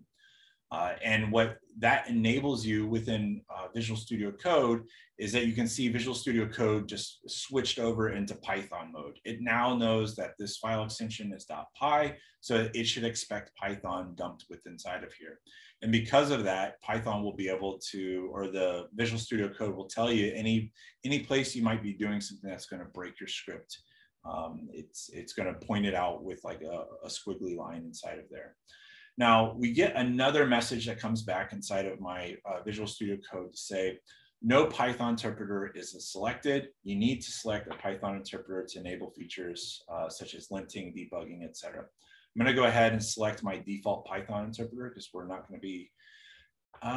Actually, I'm changing my stance on that. Before we get into the coding, there's an unfortunate reality that I need to talk with you about. That goes back to on a Linux and a Unix world, Python ships with the operating system because the operating system has its own packages and it needs to perform its own tasks and functionality. You never want to use the base system Python version, not just because like on Mac, it's like ancient, but the reality is that when you start building your automation scripts, you have the likelihood of importing packages that would conflict with the operating system's versions of those packages. So like, for instance, if I have a package installed that handles SSH connections to my routers, there might already be a specific version of that package on my host operating system. And me installing this package from the ecosystem, it could override the package that's installed on my operating system, which will cause conflicts, which you can break your computer. So very, very, very important thing to note, to always use this construct of a Python virtual environment. Again, a virtual environment is not equal or even close to a virtual machine, completely different things. A virtual environment in Python allows you to create a safe space, a sandbox for your third-party packages that you want installed on your machine. And in order to create that Python virtual environment, what we'll do is we'll run a command. I'm going to run Python 3. I'm going to add the -m saying, hey, Python, I want you to run a specific module. And this module that I want to run is virtual env or vimv. If you remember back when we did the Linux Ubuntu install, one of the 2 packages we installed, one was Python 3-dev, the other was Python 3-vimv. And this allows you to create a Python virtual environment. And then what I'll do is I'll pass in the name of my directory that I want my virtual environment called. So in my case, I'll just call it virtual environment. And what that's going to do, Python will now create a safe space for all of your Python virtual environments, for all of your Python packages to live in and coexist. But you need, the next step is really important. You need to activate that Python virtual environment. So the way that we do that is we use the word source, and then we type in the name of our directory that we just created, which was in this case was virtual environment /bin/activate. Now I know that looks weird, right? Especially if you're completely unfamiliar with this. You might say, well, I mean, is it really that important? Like, should we really create a virtual environment? 100%. Always, always, always create a virtual environment for any time you're building some kind of Python scripts. It's going to save you some real serious heartache in the future. So please get familiar with these two terms. If you find that you do not have Vim, if that comes back as an error for some kind of reason, again, I'm working on a Ubuntu machine, sudo apt install Python 3-vim. We'll go ahead and grab the package and install it. Python on Mac and for Windows shouldn't be an issue. It should always have Vim available for you. So before we get into building our software compliance, actually, I lied to you. What we need to do is I want to talk about a package that I'm going to import into my script that's going to allow me to build a SSH connection to a device, send commands, and get the data that comes back from it. We're going to be using this, again, obviously, to perform our software compliance. So in the Python world, what Juniper provides for everyone is this micro framework that we call PyEasy.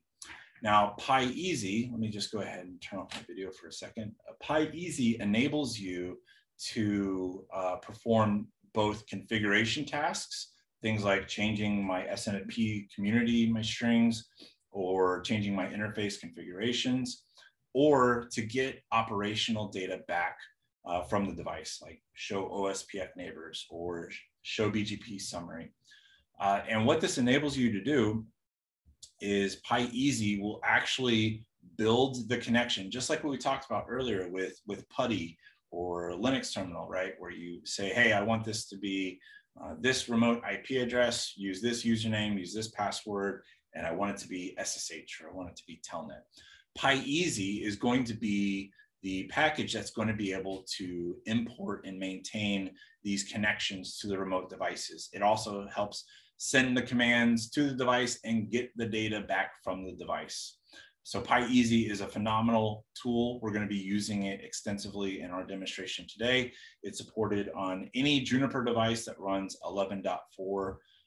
If other network devices supported the netconf RPCs like we do, then it would work for those devices as well.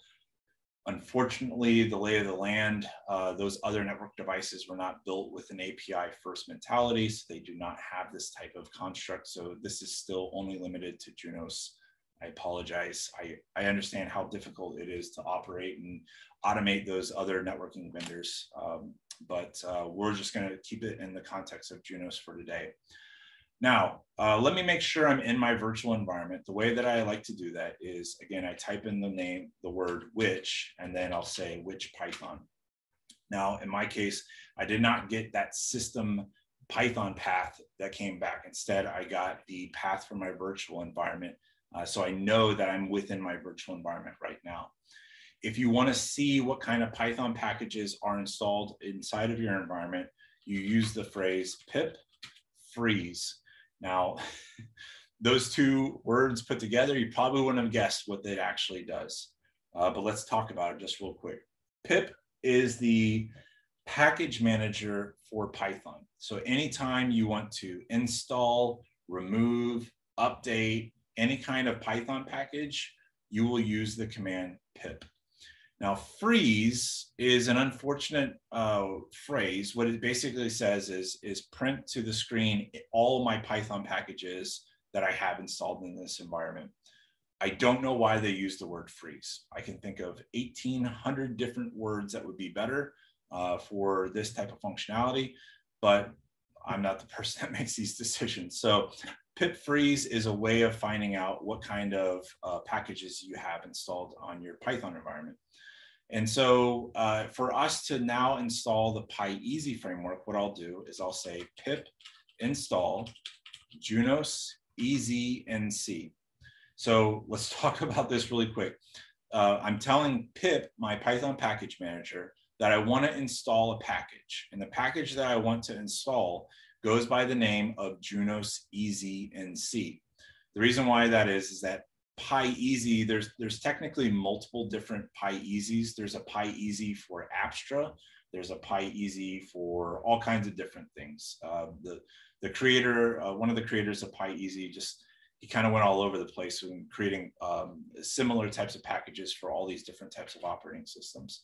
So the way that we declare the one that we want is for Junos, is to say Junos EZNC, and NC you might have put together stands for netconf. So I'm going to go ahead and press the enter key. That will go ahead and give me my my Python package installation process. You can see there's a lot of dependencies that are going on. So what the pip program is doing is it looked at Junos EZNC and it said, what other packages are required for Junos EZ to do its thing? And it's got a list of different packages that came back, right? One was markup, PyYAML. It looks like we got some cryptography to handle the SSH components of things. We also see NCC client listed as another method within here that we need. But what's also important to just talk about for a second, we got some red text that got some errors that came back. And that's really intimidating, especially for those that are getting started in Python. Believe it or not, this is okay. I know it's a little confusing, but you're thinking, why is that okay? The reality is that with Python, there's multiple ways to install packages. And so what Pip did is Pip tried to install packages in one way, and when that failed, it fell back and tried to install it in another way. Again, there's so many different ways to install Python packages. If you see a bunch of errors, you shouldn't worry when running a pip install, as long as you got this successful message that came back at the end of your script.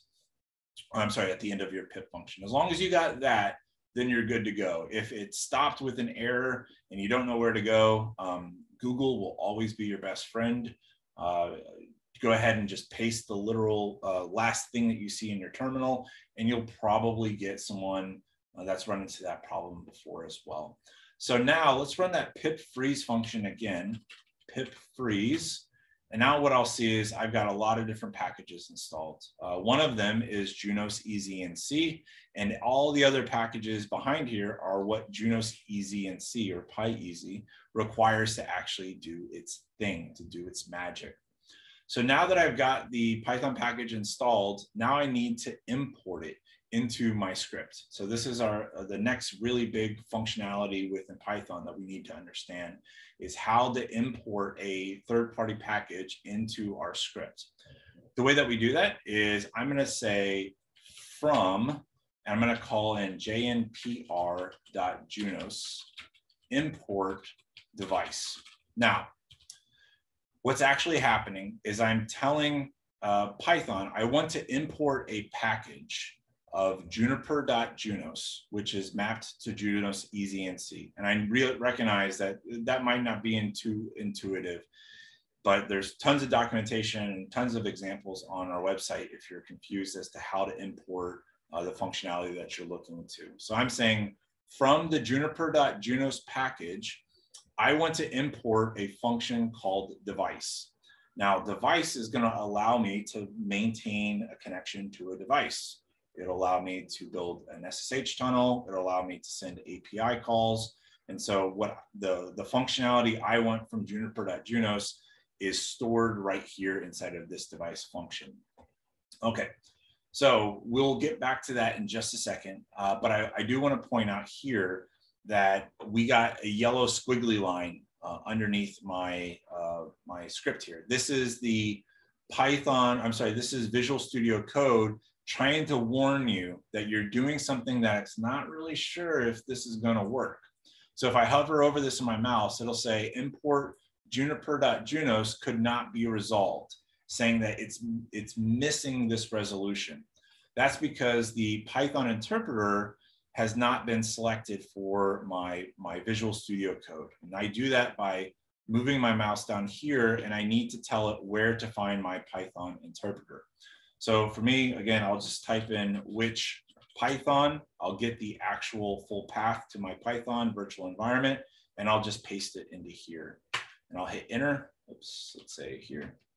And that will activate my Python virtual environment. And then you see the squiggly line went away inside of my code, because now Visual Studio Code says, you're trying to use Python in this virtual environment. Okay, good. I'm looking in that virtual environment, and yes, there is a Juniper.Junos with a function called device. Okay, so we're good to go. So it cleared that error up for us. Now let's start by creating a new object. We'll call it inventory, and I'll list inside of here 3 different firewalls. We'll say virtual SRX2 and virtual SRX3 and virtual SRX4.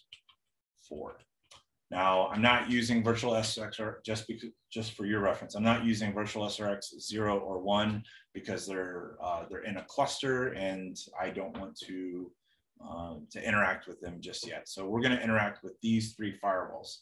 Let me make sure I can reach these 3 firewalls. SSH root at virtual SRX2, and Juniper123 is my super secret password. So I'm in one firewall, and again, I'm just going to keep using this shell instead of Visual Studio Code to build my connections.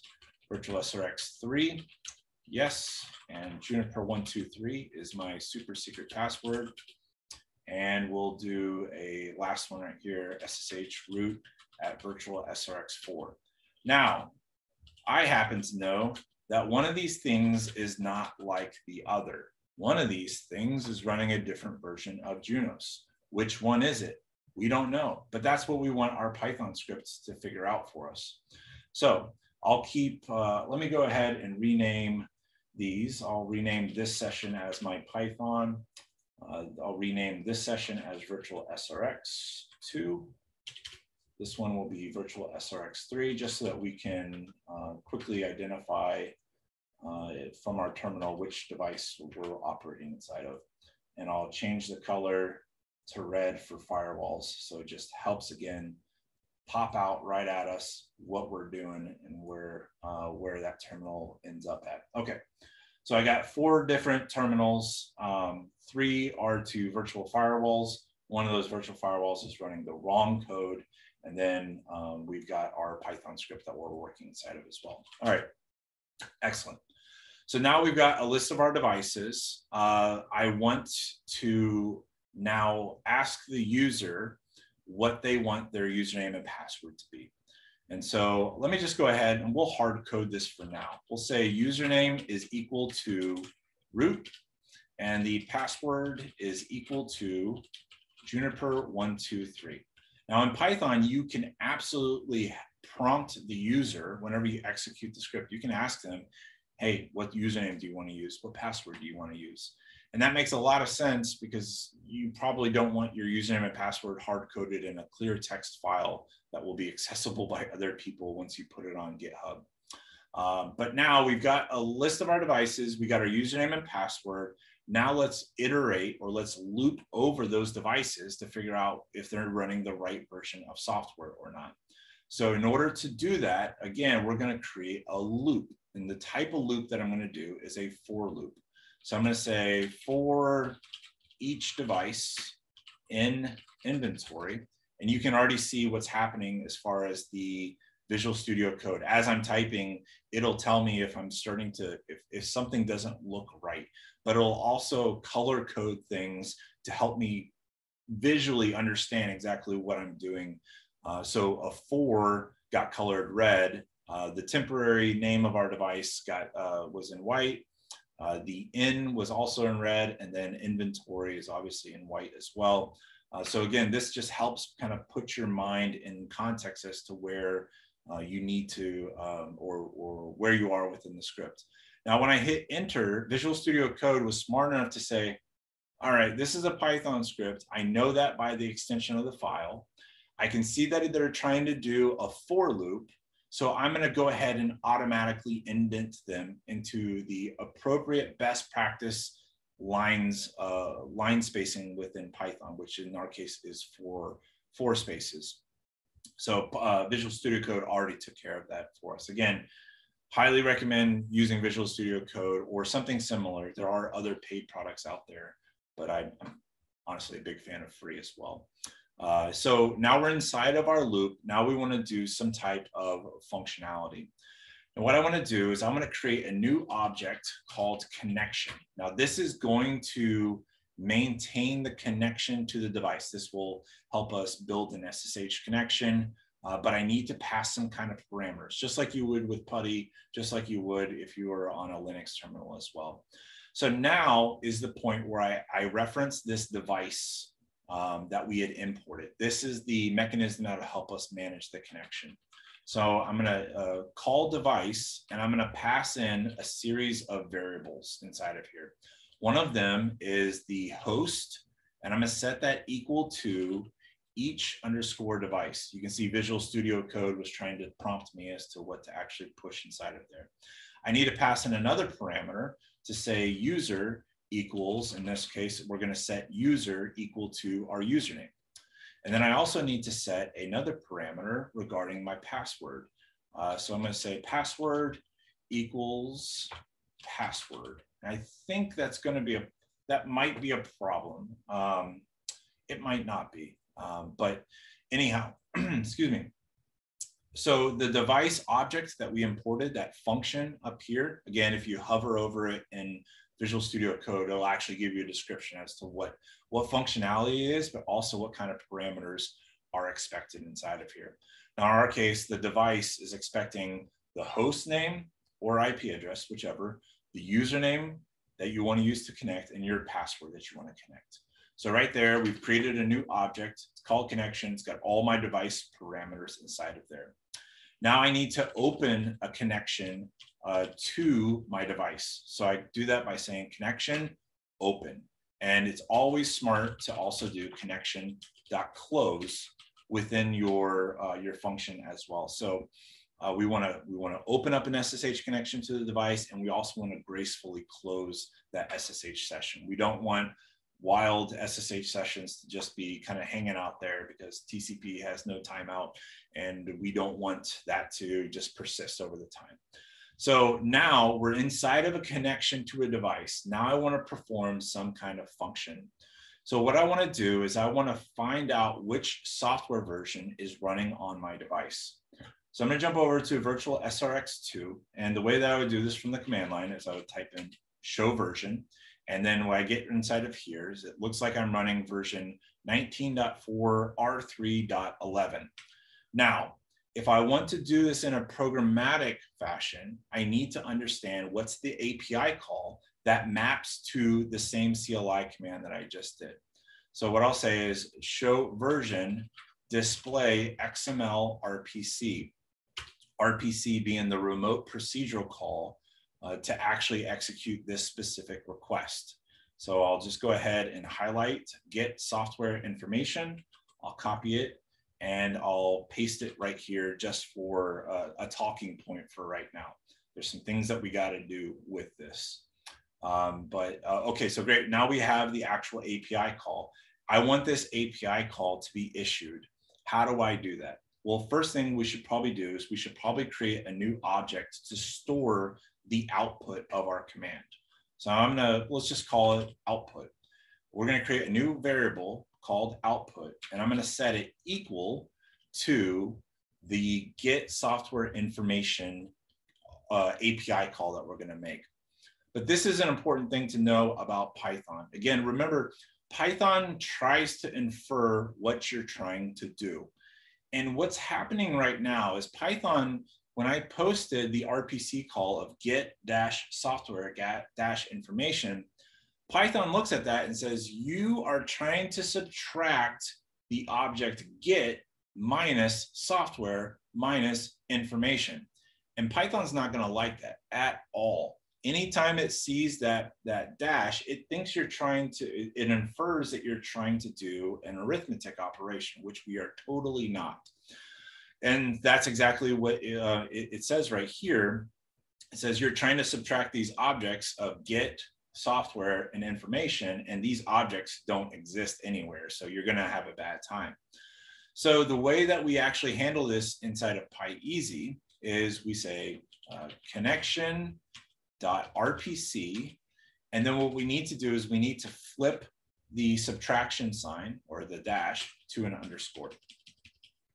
That will prevent Python from thinking, hey, they're trying to subtract these different objects, because it's no longer a subtraction. Now, inside of this as well, what I want to do is I want to change the payload that's returned. Inside of here, you can see if I ran this command and said display XML, I'm going to get the full XML data coming back to me. And holy moly, there's a lot going on in there. And if I didn't do any display type of output, I'll get the text output that comes back.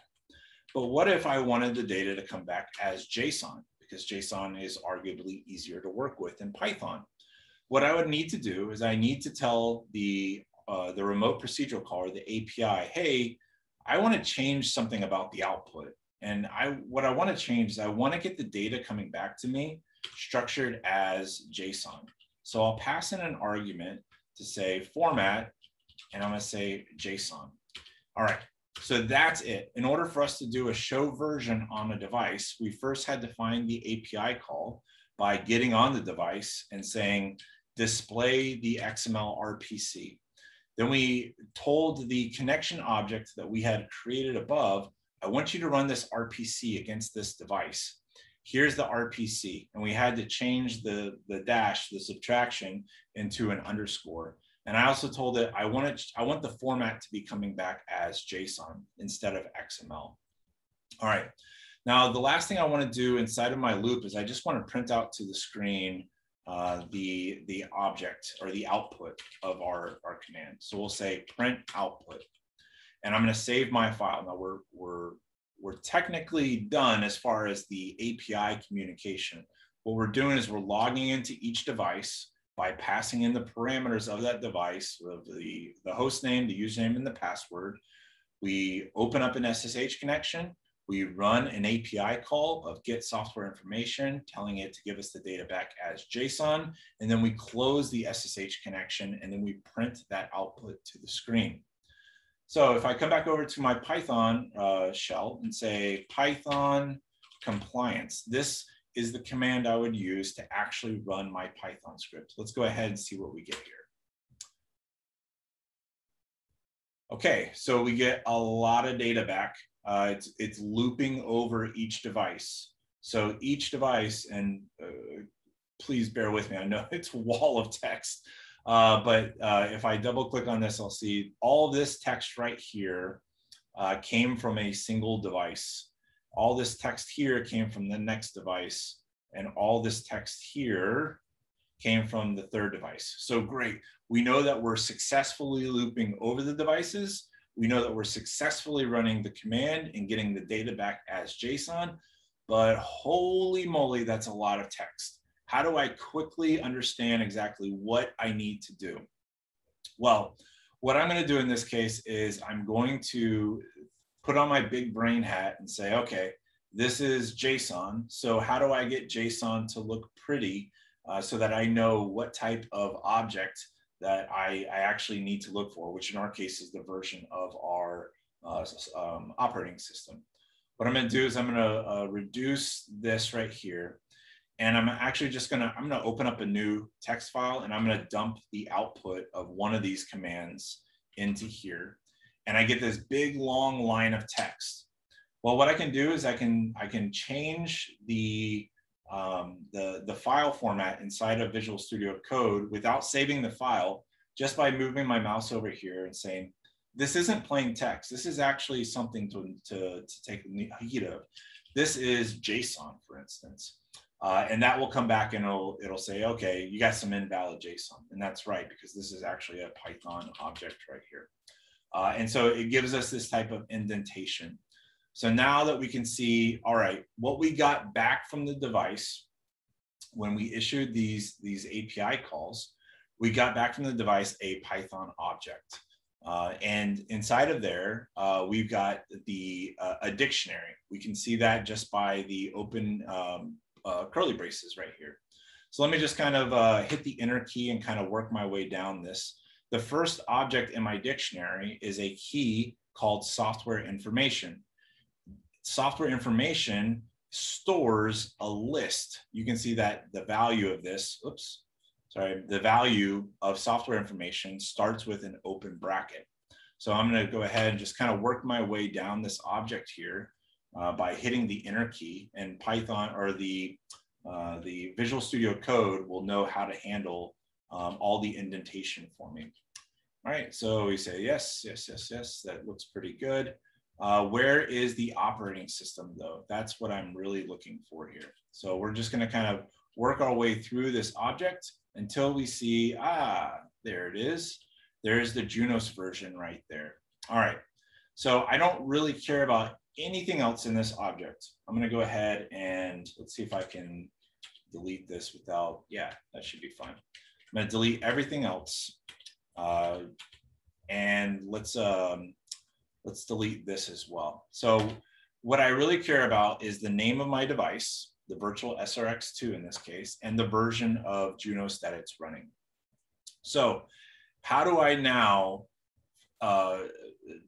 dig into this object to figure out, is this device running the golden image or not?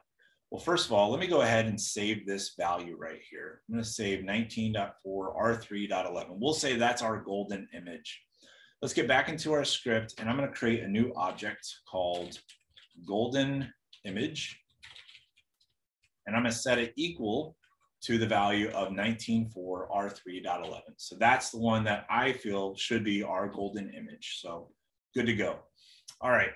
Now I need a way of printing out to the screen the name of the device and the image that it's actually running. Now we know that we get all that information back when we made the API call, but how do I actually print that out to screen? So what I'm going to do right now is I'm going to right click on the name of my file and I'm going to say split right. What that's going to do is it's going to split that file to the right side of my screen. So now I can work inside of the script, but at the same time understand how the data is structured so that we can look for specific things inside of that output. So instead of printing the entire thing out to this to the screen, what instead I'll do is I'll say print output, and now we need to work our way through that object, right? So we'll say we know that the very first object inside of here, this is a dictionary. So we reference the key instead of an index. So the key in my case is software information, okay? Now we see that software information is actually it stores a list inside of this key. So I want the very first object inside of my list. We know how to do that. We reference the index of 0 because remember, all programming or most programming languages are at the index of 0. So 0 is the first object in a list. Now I just want to say, okay, inside of this list, go ahead and print out the value of the host name. So we'll ask for the host name key. Host name is also equal to a list of objects because there can be multiple. So we'll just go ahead and again reference the first object in the list. And now I reference the key of data. Now this is going to give me my host name to come back. Now, in order to do the Junos version, what we'll just do is we'll copy and we'll paste in here, and I'll change instead of host name, I'll say give me Junos version instead. All right. So what I should get now, instead of that wall of text for each of the 3 devices, what I should get printed back out to the screen is the name of the device and the version of code that it's running. So I saved my file. Let's go ahead and execute this again. And we get the first device comes back as 19.4R3. The second device comes back as 24.1, and the third device comes back as 19.4R3 as well. So again, one of these things is not like the other. How can we now do some kind of comparison logic? If you remember, there was something that we touched upon today that actually allows us to do comparisons, and that was the idea of a conditional. So what I want to say is if this version is equal to the golden image that we have listed up there, then we want to print out to the screen that this is compliant, and we want to print out the host name. And if it's not the version that's equal to our golden image, which we can suspect is going to be virtual SRX3, then print out to the screen that this is not the compliant version and print out that host name as well. So the way that we do a conditional, again, is we're going to use an if statement. So I'm going to say if output, I'm just going to copy and paste this right here. If this object is equal to our golden image, right? We're comparing values at this point. And we compare values by doing a double equal sign, because if we did a single equal sign, then we would be setting the value of the object. And we don't want to set the value, we want to compare objects. So we're going to do a double equal sign to say, hey, if this object, which was from the device, is equal to this object, which we declared up here as a string, if the two are equal, then let's go ahead and print out to the screen, print device is in compliance. And if it's not, if there's anything else, then we will say print device is not compliant. All right, I'm going to save it, and let's now test to see if our conditional is functional the way that we think it is. I'm going to type in Python compliance, and we get, again, we get all these three. We got these two print statements as well. But most importantly, we see that for virtual SRX3, this was the version and the device was not compliant, whereas the other two were compliant. So we got to combine the usage of a conditional inside of a loop to now go through all of those devices and then compare whether or not they're running the golden config, or I'm sorry, the golden image. Now what I'm going to do is I'm trying to clean up now that we've got a compliance tool successfully built and operating, I'm going to try to clean up some of the output to make it a little bit prettier, because I obsess over aesthetics for some reason. And so what we'll do right now is I want to have the name of my device printed out on the same line as the string device is in compliance. So what we'll do is we'll say, actually, let's go ahead and just, there's a couple ways of doing this. Let me cut the name of my host name. And here's an interesting thing that you may have not considered just yet. If I paste the value of my object, right, this is equal to my host name. If I put it in a string like that, what do you think is going to happen if I print this out to the string? Print this out to the screen. You don't have to say it out loud. If you just want you to think about this. Do you think it's going to print the name of the object itself? It's not. It's going to literally think I'm printing out to the screen the text output blah blah blah. Because again, I encapsulated it inside of double quotes. Therefore, it thinks that I'm passing this off as a string, which I'm totally not. I'm saying that's an object. I want that object included in my print statement. So the way that we account for these situations when I'm trying to pass a variable or an object into a print statement, there's something that we call an f print, right? And so the way that this works is within the print statement. If you want to include a variable or an object inside of your output, before you get to the quote part, you press the letter F. Now, F is not to pay respects. For video gamers, you probably get the reference, but it allows us to basically say, hey, we're going to be performing, or I want an actual object to be printed out.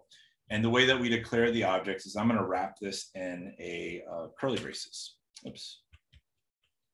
Curly braces, right? And we'll do the same for down here. Now, I recognize that that might look a little weird. You're saying, wait a minute, previously we were just printing to the screen and we were saying, you know, what's the string that we want printed out? But now I'm saying, hey, I also want an object name included inside of this print statement. And the way that we delineate what is the object and what's not is first we wrap the object in single quotes, and then we use the letter F to announce to Python, hey, expect a variable to be passed in there. And as weird as that looks, I'm being sincere in this, it used to be a lot weirder. There used to be a more complicated way of getting variables inserted into strings. This is actually a significant improvement with later versions of Python, is these F strings to be printed out. So let's go ahead and run our compliance tool yet again. And we'll see, now we get back on the string, virtual SRX2 device is in compliance, virtual SRX3 tongue twister is not compliant, and virtual SRX4 is in compliance. And we were able to do this by leveraging the concept of a conditional to compare different values and then take an action when the value matches or does not match a criteria. Now, in our case, that criteria was, is this equal to the golden image? If it's not, do this. If it is, do that. Now, we nested that conditional inside of a loop, which enabled us to perform the same task against multiple devices with a really simple and elegant solution of this concept of a for loop. Now, all the loops and the conditionals wouldn't actually do us any good unless we had some type of data to compare and some data to pass in as parameters. And the way that we created that data is we had some strings represent the username, a string represent the password, a string represent that golden image. And we also had another object represent all of our devices, and that was an inventory object, which is the data type of a list, which again stored strings inside of that list. And we were able to perform this task in a much easier way by just importing the PyEasy package library to actually handle all of the heavy lifting as far as issuing SSH connections, keeping them open, closing them when it's appropriate, passing in our username and password, as well as the name of our host name or IP address inside of here. So I'm going to go ahead and say that's effectively what we want to focus on today, the foundations of Python. There's data types, strings, integers, lists, and dictionaries. You hopefully should understand what they are and what they look like.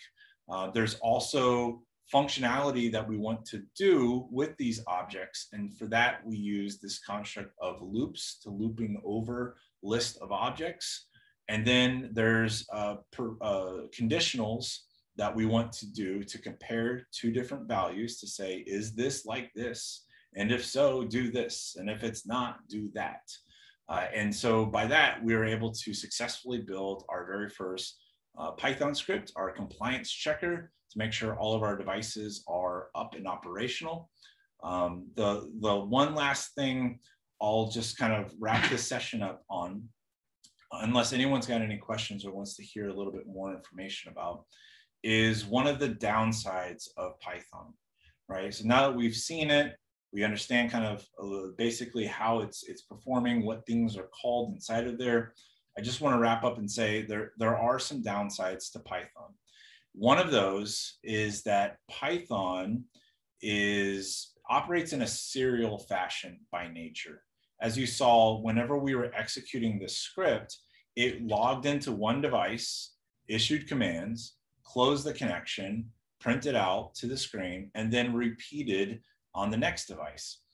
If you're operating more than 3 devices, which you probably are, let's say you've got 1,000 devices, Python would operate by nature in the very same fashion. It will log into one, the very first object in the list, perform the task, etc., and loop and loop and loop until the task is actually completed. It's still going to be vastly faster than you and I could do this from the command line. So it's still going to be a more effective way of performing automation. However, if you want Python to be able to issue the task to maybe 10 devices at once, maybe 100 devices at once, you have to get familiar with this concept of asynchronous automate or asynchronous programming. In Python, there's a package called async.io that allows you to execute a task against multiple things at the same time and be able to handle the output from multiple devices and put them in the right container. But I would say async IO is an advanced topic. I'm not even good with it. I don't use it. I never use it, honestly. What I prefer instead, to still get the benefits of asynchronous communication, async IO, without having to learn it, I use an automation framework. I use something like Ansible. I'll use something like Nornir. They will take care of all that async IO type of performance stuff without you ever having to know it yourself. So if you like Python, if you get familiar and you think, hey, this is better than Ansible. I actually really enjoy this, but boy, the performance is terrible.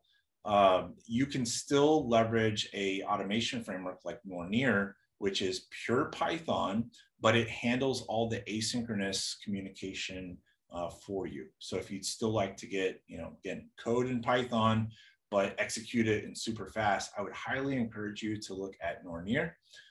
If you're interested in learning a little bit more about Nornir, just let me know and we can set up a separate session on that. But with that, I'll turn it over to you all. Thanks for hanging around for the last 2 hours. Does anyone have any questions? Was there anything that you'd like to see a little bit more of? We didn't get a whole lot inside of chat this time. I'm going to go ahead and pause to see if anyone's got any questions. Either unmute yourself and sound off, or go ahead and put it into chat if you'd like. Hey, Calvin, this is Jason. Hey, Jason. I was just going to say, fantastic presentation. As a network engineer by trade who's getting into the system side and automation side, like, I have the networking side down, but this side is that I'm struggling with, and like the way you presented was fantastic. I mean, it was really easy to follow, really easy to understand. So like, this is definitely the piece that I've been like trying to find and going through classes and whatnot, but this was like awesome. So thanks. Well, thanks, Jason. And I'm flattered by the feedback. I'll just share some anecdotal story with you. Again, I had no formal education on programming, and I knew back in 2015, just keeping up with the buzzwords from the vendors, that it was either SDN was going to completely take over the world or automation was going to take over the world. And since SDN was like in like a bubble, like you had to have the right environment with the right vendors, with the right products, and there's a lot of money involved in it. I knew that as a customer, I was never going to be able to be in that type of environment. So I put my 100% into learning automation, and it took me 3 years to get good with it. One, because I'm a little bit slower than most, but also because I tried to approach learning automation like I tried to approach my CCIE studies, right? Where I would just pound the books and then just lab it up and then just try to go over it over and over. But the problem that I kept running into for all those years was, okay, I get these lists, I get how to build a loop. How does that apply into the networking world? What is the construct? Because I'm not building Python scripts on the box. Where's the glue? Where does this all make sense? What's this missing piece? And it ultimately came back to me as like, it's the packages. It's you have to learn how to import packages. And at that point, things started to click for me, right? It's like, oh, I can import a package into my script to perform some kind of functionality, and then I can manipulate the data. Then I can start building lists and then performing these types of conditionals. That's when it started to make sense. 99.9998%, that's not scientific, by the way, but the overwhelming majority of learning Python on the web or on the internet is focused around like web development, is focused around systems automation, is focused around AI, is focused around database work. Nothing back in 2015 was focused around networking devices. So it took me 3 years to finally put the pieces together. And I have to give credit where it's due. I wouldn't have figured it out myself had I not found this Python package, which was called NetMiko. And so I have to give Kirk Byers just all the credit in the world, because this was the thing that finally clicked in my head as to how Python actually applies into the networking world. Now that I work with Juniper, I don't use NetMiko ever, right? Because the way that NetMiko works is it will build an SSH connection, and you type in the literal commands you want to have produced on the device, and then you'll get the data back as like a big blob of text. And then it'll be up to you to write like parsers to parse out the data. Back when I operated a Cisco network, that was all I had. So if you run Cisco devices, if you run Arista devices, if you run other devices that aren't driven through an API, NetMiko, the program that I'm showing you right here, this is going to be one of your best friends to help get started, because it's literally like you would type in show IP interface brief, and you would get like all the data back.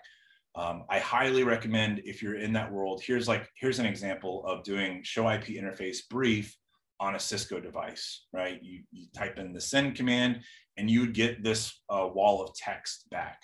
Now, the problem for this is that this is all one string. This is all one object, right? If you want to provide some kind of compliance like what we did, you would actually have to write a regular expression parser to say, well, I want to make sure Fast Ethernet 4 is up and I want to know its IP address. Well, you're going to have to account for the fact that you got this line, this line, this line, this line, this line, and you need to discard those lines. And if it's all one string, you have to kind of get familiar with regular expressions to kind of parse out all that garbage and to get to the actual data. So now that I have the luxury of working at Juniper and everything's driven through the API, I never have to worry about regular expressions and parsing. But if you are in a Cisco world, I highly recommend checking out NetMiko. Kirk Byers also offers automation training. It's a little pricey, but it's definitely worth it. I highly recommend it. He's a great guy too. Kirk Byers is also one of the 2 developers that created Nornir. He wrote Nornir with the same gentleman that created Napalm, which is another Python package to help, probably not, I should be a little bit more declarative, Python network. Don't just search Napalm, you'll get some bad things coming back. But Napalm is another Python package that you can import to interact with network devices. The difference with Napalm, though, is that what it will do is it'll actually try to get the data structured back to you as a Python dictionary, rather than having you actually write the parsers itself. And this works in a multi-vendor fashion as well. In fact, the acronym for Napalm, Network Automation and Programmatical Extraction Layer, multi-vendor support. Yeah, it's a stretch, right? But that's basically what it's trying to do. So I highly encourage you to check out to Napalm. It helps you get structured data back from an API-less approach like what you would get with other network vendors. There is still support with Junos, and I believe it actually uses PyEasy underneath the sheets to actually do that. But again, Kirk Byers and Napalm, David Barrasso, came together and they actually created the pure Python framework that I mentioned earlier, which is Nornir. This will help you do asynchronous Python programming against your network devices. And I personally have contributed to this all the SRX functionality. I've contributed inside of here as well. So I'm a little bit biased, but I highly, highly, highly recommend Nornir if you like Python in contrast to the Ansible. But NetMiko, Napalm, Nornir, they're all great projects. They're all here to help you kind of get up and off the ground and running. In the invite that I sent out yesterday for this session, I included links to all three of these projects. But hopefully, this is enough to your point, to kind of bridge where's the Python and where's the networking and what is the glue that actually ties them together. So yeah, I'm echoing your thoughts because it took me 3 years. I don't want anyone else to go through those 3 years, but I got to be honest with you, as soon as it started to click, like I absolutely fell in love with automation. I just think the world of it. I think it's so much fun. Not as fun as networking, but holy moly, it's really incredible what you can actually do with this stuff. Thank you very much, Calvin, because of your hard work, because you extracted the essence of the kick in the technology and doing things. And I really appreciate, because under less than 2 hours, I went from knowing nothing to being able to understand how to kick in and try and do something practical about it. So thank you very much. You guys are gonna make me blush. You're gonna make me cry. Again, you're absolutely welcome. And this type of training stuff, this isn't what I get paid to do here at Juniper, but it's what I love to do on my free time. So if you run into hurdles, and guess what? You're going to. I still run into hurdles all the time. But if you run into hurdles, please feel free to reach out to me. My email is obviously on the invite itself. There's also a community of people that are learning and building these types of automation. And it's available inside of Slack, which I don't have here. Let me see here. If you want to join, there is a community of like-minded individuals. I say go to slack.networktocode.com, and you can register to get invited, get your invite to join the Slack community. Just type in your email address. I used to work for this company before I came to Juniper. Fantastic group of individuals, some of the smartest people in the world. But you'll find a lot of like-minded individuals, right? People that are trying to automate Cisco devices, people trying to automate Juniper, people learning Ansible, people learning Nornir, people learning other things. What's the difference between JSON and XML? This is kind of like my de facto go-to place whenever I'm needing some help. Also, my place to go to share memes and have a general pretty good conversation. Great individuals inside of there. I think the community is at like 18,000 people. Yeah, there's probably some bots in there too, who knows, right? But a really, really great place to find resources, to find help, to ask questions and give some feedback. But also, again, if you're just wanting a little bit more personal, direct touch, reach out. I'm here. My email address, again, for the crowd, is just in chat right now. I'll either reply to you in 7 seconds or 7 days. Sorry, Outlook is a monster to manage. So if I'm a little bit delayed, I do apologize for that. It's just kind of the reality of life right now. Again, if you're interested, last thing I'll just mention, I'll keep going if you guys let me, especially if you keep giving me compliments. My ego will keep us here all day. I do have a repository of automation examples. This is, let me go ahead and paste this as well. I have Ansible examples. I have Nornir examples, or a single Nornir example right now.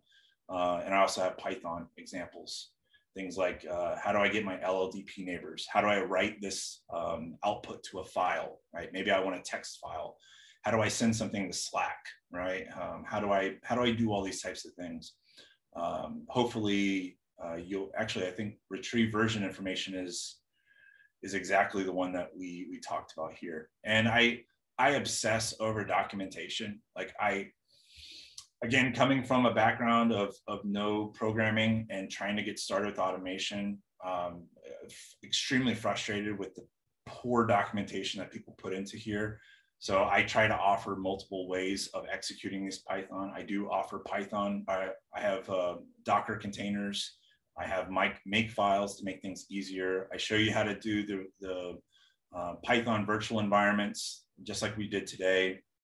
And I also talk about how the script is actually working itself.